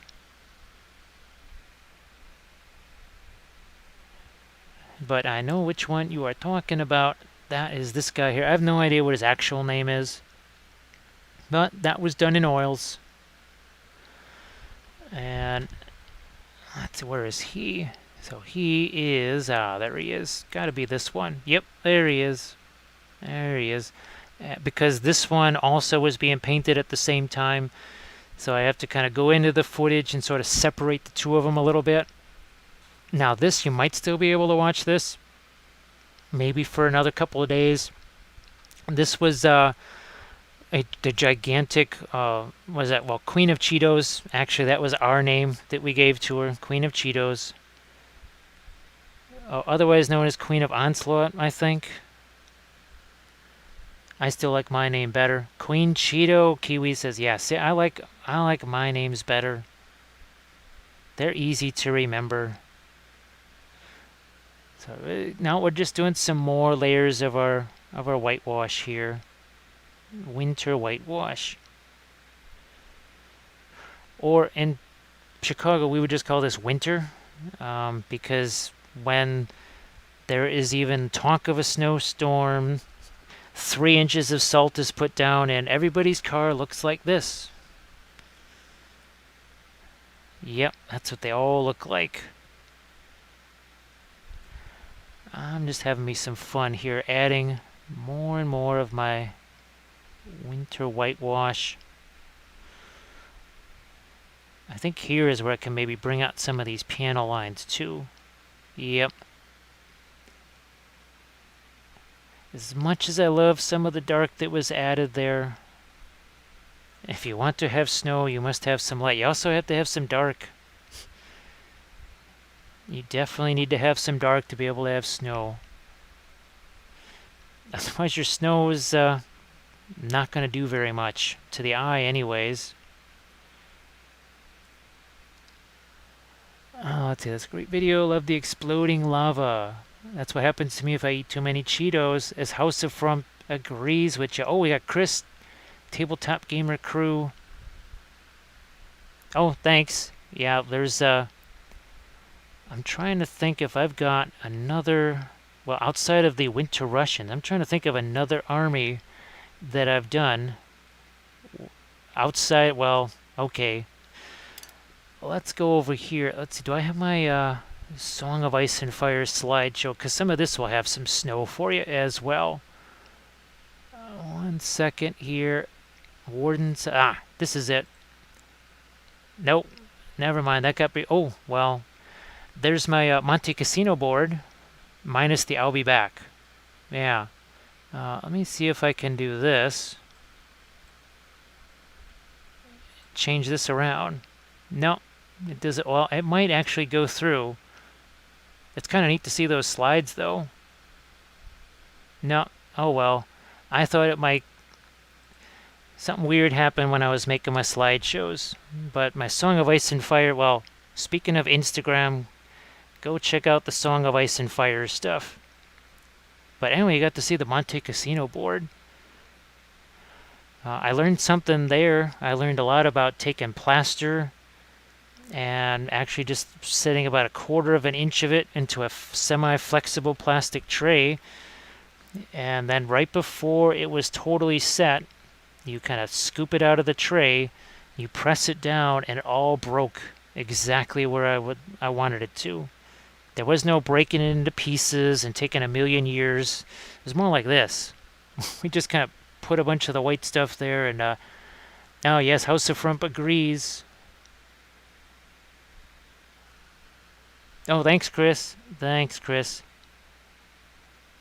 Get some more of our white here. Now, I think... okay. I think... now, it is a chat point reward thing, but let's go all the way down here to our Tomb Kings. There. So, that doesn't actually represent all of the Tomb Kings. That particular project, I think... 12 or 13 tutorial videos came out of that. Terrain, basing, I think 3 basing videos. It was also the first time I used the fluorescent paints like that. So you can see some of the fluorescent green, the fluorescent magenta and blue all in there. And there's a lot of scratch sculpting, a lot of modification, basically everything. So yeah, we had a lot of fun with that. I mean, it's now that we go back to the historicals, it's almost black and white, which is kind of hilarious. Let's see, Kiwi. I'm just keeping track of my chat. I'm trying to. I really do. Sometimes, yes, I realize that I get taken away from the chat, or I just don't see everything.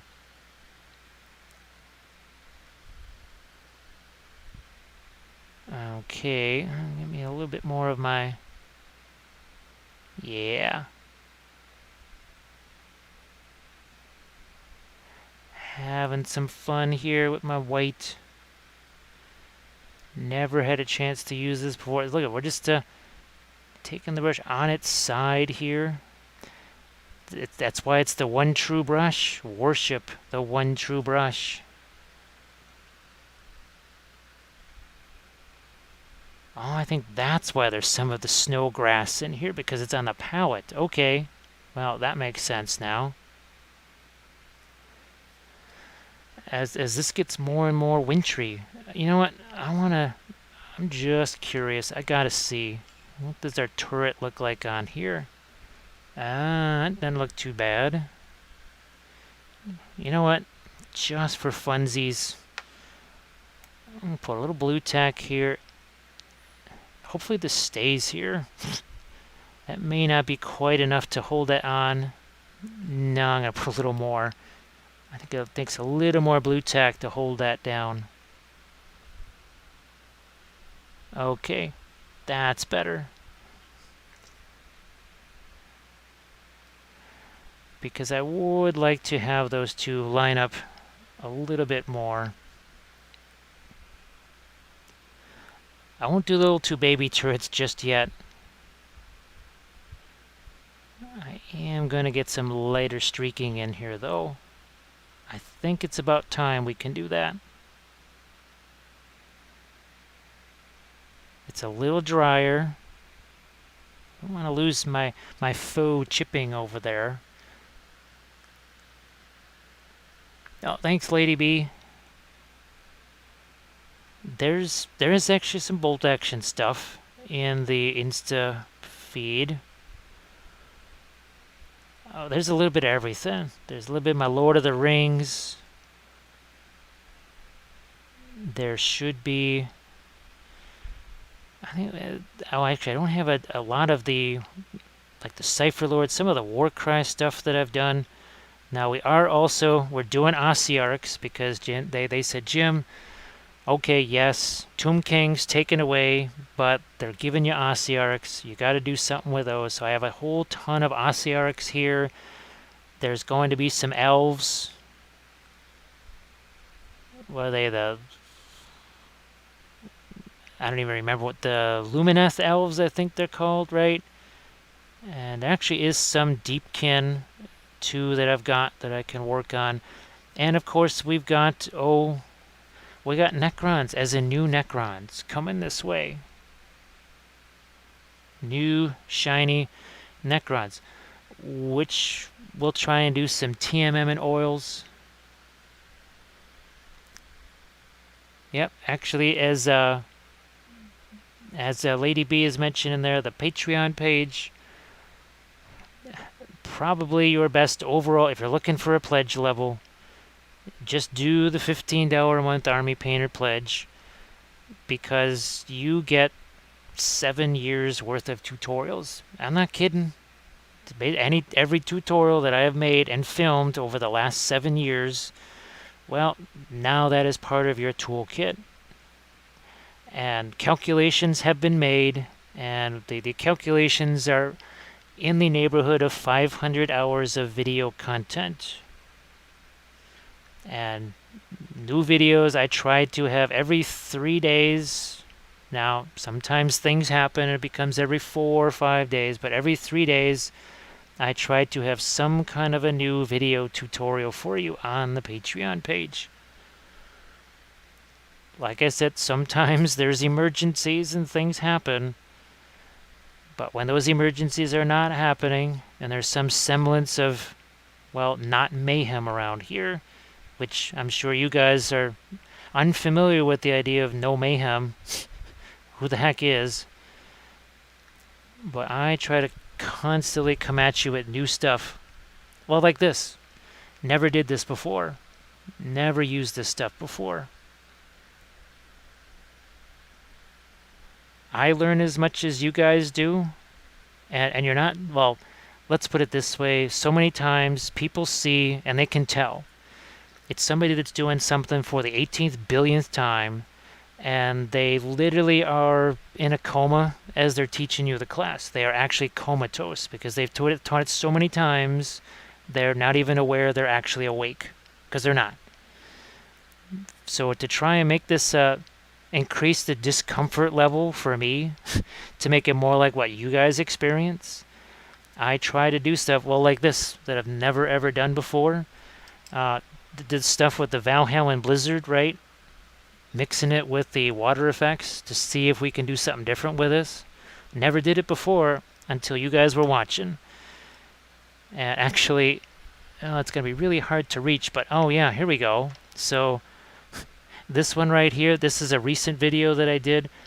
I repainted that entire area about 6 times in the space of 8 minutes because I just wasn't liking the way the freehand was going.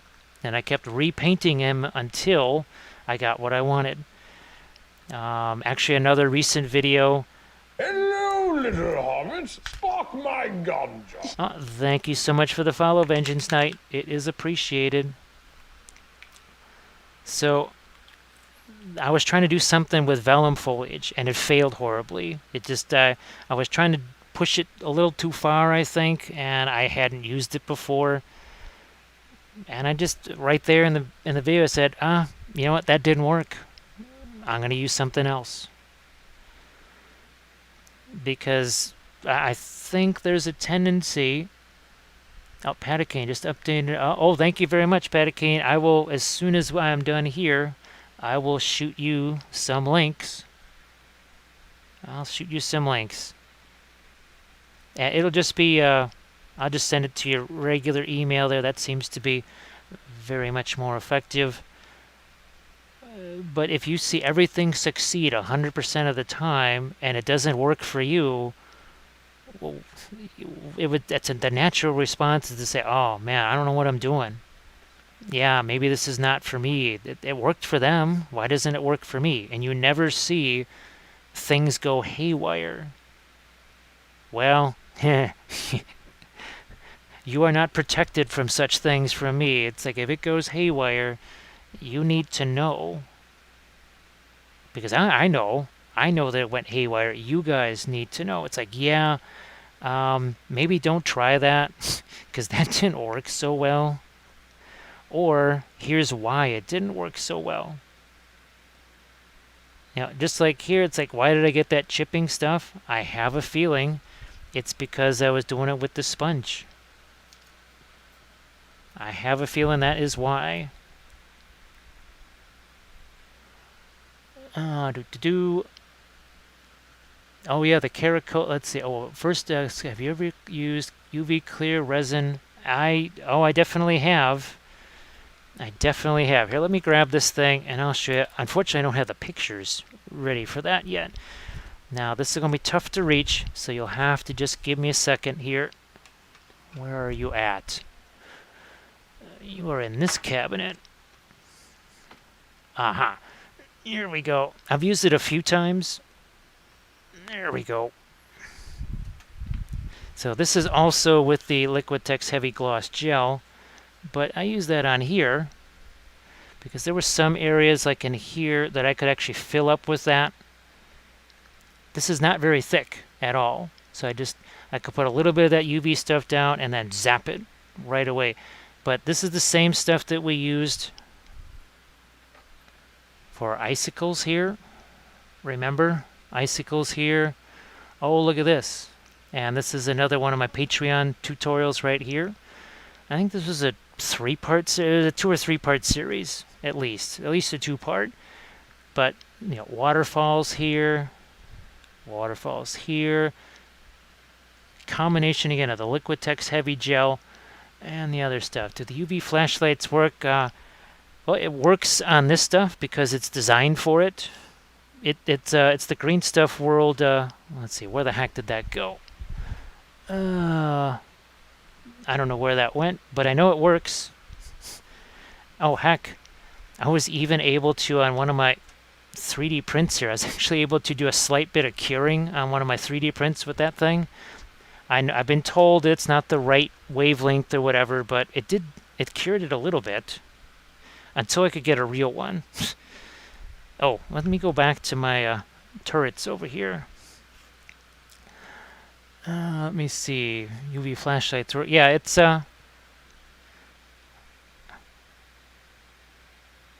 what I like about it is that you don't have to necessarily build up a big a dam for it,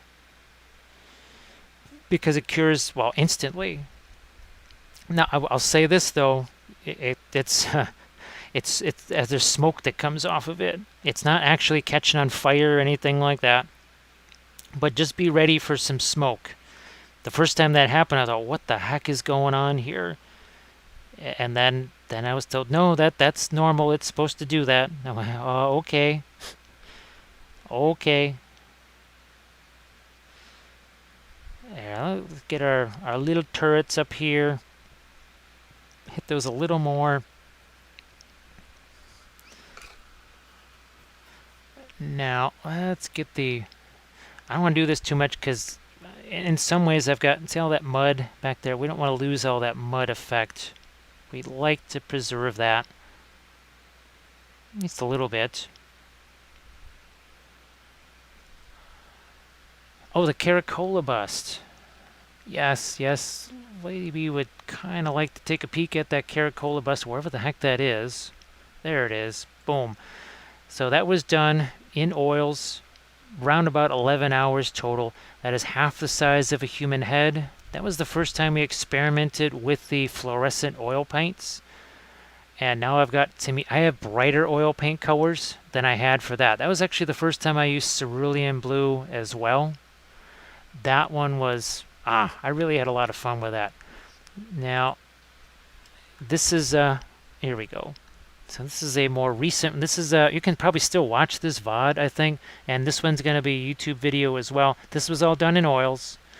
All the non-metallic metal, the marble, the object source lighting. This is the first chance I had to do that with the oils. But now I have since added a few more colors to the repertoire. And this is one that we loved yesterday. This is the most intense, rich, dark blue that I've ever freaking seen. I knew it would be. Watch out, the fluorescence when displaying. It's not to worry, Patacane, because I've done the fluorescent stuff. Here we go. I've got, I think this was painted around 5 years ago, maybe 6 years ago. Fluorescent paints. It has been just fine. If you're going to be around for 200 years and maybe displaying it in your window, then maybe that's something to worry about. But your miniatures really don't go in your window, so I just would not worry about that at all. Because like I said, I've been using them for many years. And I've got stuff that I painted, well, like the Tomb Kings, that were painted, what, 7 years ago? Actually, 8 years ago, and no problems with them. Oh, thanks, Chris. Now, what was it that I was hoping to show you guys? Yeah, whether it's acrylics or oil. So here's the, there's your acrylics version right there. Now, we did make a little switch on the latest Army Painting series. So I was going to use acrylics, but I'm thinking actually I'm going to do these in oils. Just there's a few reasons why, but we're going to actually switch this is, I think, Army Painting Series 19, my Sisters of Battle. Oh, I need some more of my paint out here. Yeah. It does have, let's see, it's supposed to water-based paint, doesn't require fixture, powder-like finish. That we can attest to. So it does have a powder-like finish because, well, I mean, that kind of looks like weathering powders. Let's see. Do you airbrush techniques? It's almost 99% brushes. The airbrush, basically, it's for priming, just to spray primer on there. I do actually have 2 YouTube tutorials, I believe, on painting with an airbrush. I think this one, right? So this was done with an airbrush. I think the eyes and the lips I did with just a regular brush, but that was done mostly with an airbrush. There is another one that's on the YouTube channel. Just look for either black heart busts or look for badger airbrush. Those 2 search patterns should lead you. Oh, look at that. Look at that. Should lead you to that little airbrush tutorial there. Well, by little, I mean 3 hours long. Let's see, I was thinking about the bust. Yeah, that's. I've actually got colors that are more intense. Oh, no problem, Chris. Cobalt violet, cobalt blue. I can't wait to use those. I cannot wait to try those out. I think those are going to be sensational. You know what? The heck with it. I'm actually gonna. I just want to see this all together here. So I'm gonna take out my little turrets here. I'm gonna throw some blue tack in here. Hopefully that. Nah, I need a little more blue tack, I think. Better to not have them fall out.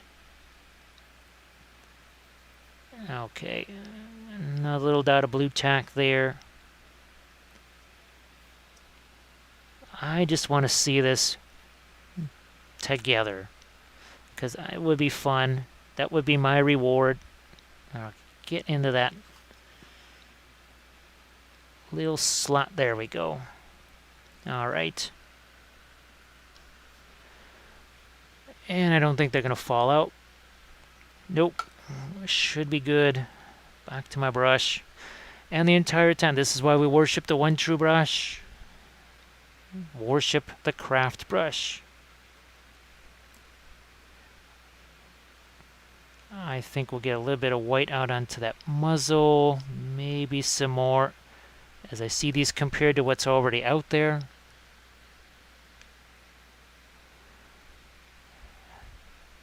And yes, you got fingers, use them. Use them for something. Use them for something more productive than texting.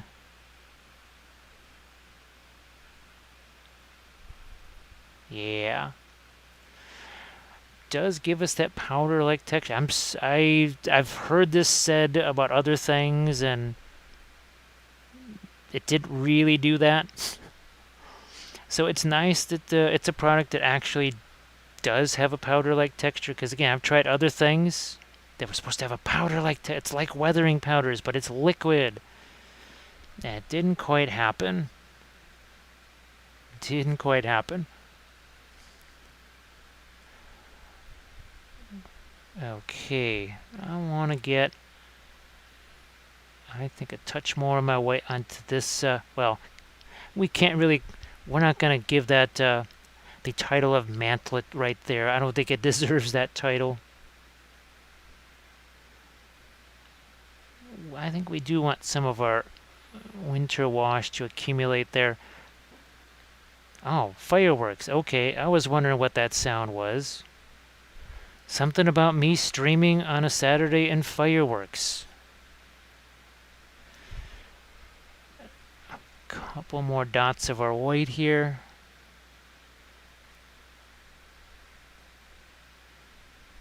A little more. Oh, this is nice. Right along our edge. I don't want to lose this dark here, but I'm going to try and sneak in, if I might. A little dark into there. Yeah. Okay. I mean, I might just even... No, I'll add a little bit of snow onto this too, but I want to get some pictures of this for sure, just as is. because I just wish I could remember the name of the, oh gosh, was it 3 turrets? It wasn't 5 turrets, it was 3 turrets. It was the German tank. They had, I think they made 5 of them. One of them fell into a ditch in Norway or something like that. Yeah. Yeah. Yeah, the old fingers. So I think our rust is definitely standing out now. Pretty nice from our whitewash here. You know what? Even though probably that would be chipped away, I kind of like the idea of the contrast between the darker rust and that. Of course, I need to give this a little extra support because I just added a bunch of weight, because that's all solid. This whole thing is a solid chunk of resin, by the way. And I mean a solid chunk of resin. Oh, with metal bits on it. So it's resin and metal. So needless to say, it's not terribly light. This is not a plastic tank. Not like that SU-85. That one was plastic. That was a Warlord kit. And as I mentioned earlier, Trenchworks does do kits now for Warlord. Mostly, obviously, your specialty stuff. Things that Warlord doesn't have. The tank platoon, the 3 tanks in one box kind of thing.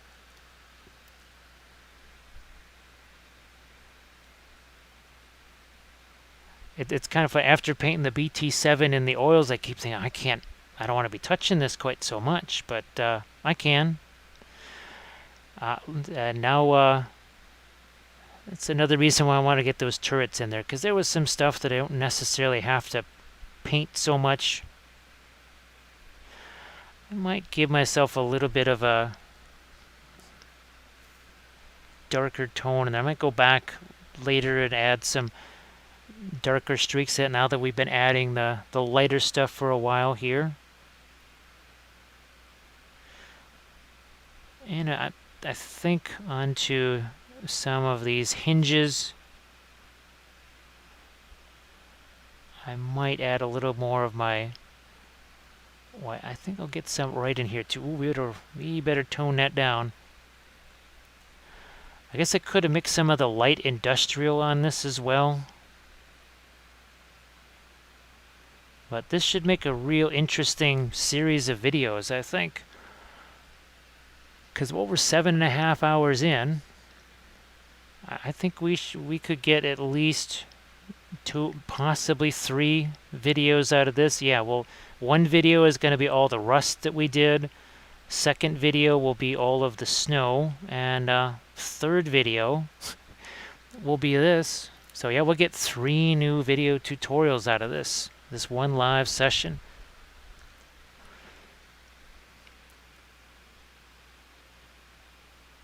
Actually, this is so powdery, it almost feels a little bit like weathering powders on my hands. It really does.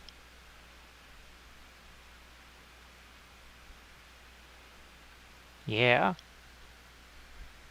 Again, this is from Green Stuff World, and they have a ton of these. So I'm just going to set this down, give my hand a little bit of a rest.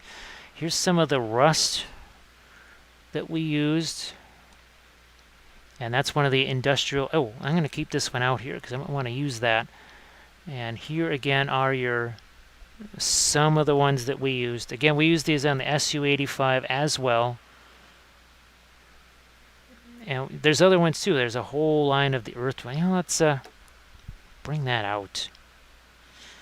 I'm just going to see what it does, because I haven't used this since I used it on the terrain. It's got kind of a reddish brown look to it. I'm just going to use some rubbing alcohol here. I usually never have rubbing alcohol sitting here as a cleaner, but I get a treat right here. Get me a nice little treat. So Sky King, the German tank, was never mass-produced. What's the name? It begins with an N. Yeah, they had less than half a dozen of them. It had a name. I can't remember. It was a propaganda tank. It was the Never Fun something Fa. It began with an N and it was 15 letters long. I just can't remember what the heck it was. I have it. I actually have one. That's why I bring it up, because I've got one of those. And you say, what the heck are you doing with one of those? Well, you know, I mean, we've got our Norwegians. Where's my French and Anorak? Yeah, here we go. Nope, those are pirates. Where's my French and Anorak? They're around here somewheres. My Foreign Legion guys, yeah, so that, ooh, here's another one of my Winter Soviets. So I'm going to get me something to drink here real quick. Ah, that's better. Alright, I want to take this. We'll take this brush here. We're going to go back in here, because we've added an awful lot of that winter whitewash. Now we're going to go back the other way, and I just want to see what happens with this. So it's I'm not trying to do any rust streaks here. This is just a mud color. And that, this is what I wanted to see. Could I do something like this? I think so. Probably should have gotten that further away from the white that was on the palette. But we can still do some neat little... There it is. Thanks, Grey Ghost. Oh, and Sky King. Oh, hey, JT Kimmel. Thank you. Well, look at that. We did all the Googles right there. So, yes, I have one of those. It's smaller than the T28. It's bigger than a bread box, but smaller than a T28. It's a decent size. I have to say it's a decent size. And it's going to be Dunkelgrau, obviously. Being that... Actually, you know what? There was a little bit of a camo pattern on there. It's kind of Dunkelgrau added with some dark green. It's like a hint. You can't really tell that it's there, but there is a little bit of a camo pattern on it. Well, it was... Who the heck made it? I can't remember the name of the... Why am I space? It wasn't Blitzkrieg. It was somebody else. And I don't even know if they still make it. And it took months for it to arrive. But yes, that someone actually did make that. And I'm really glad because, again, I wanted it for my Norway campaign. For my Narvik. If I'm going to do Narvik, I want to have that thing. Okay, I'm going to get me some more of my... This is that mud color. Not industrial dust. It is dark earth. At least I think that's what I put out there. We're going to put some of that up on our turret here. Remember the mud that we did over on this guy? I think I'm going to do a little bit of that here. So let me look. Oh, look at that. Look at our icicles. They're getting more and more transparent. Even the big King Kong icicle there. That one's getting... all the ones on the front here are totally transparent. Look at that. You can see how transparent those are. Christmas in July. Merry Christmas. Now that's the one thing I did notice as I was using stuff like this brown. There was a little bit of separation, but I think that's intended actually.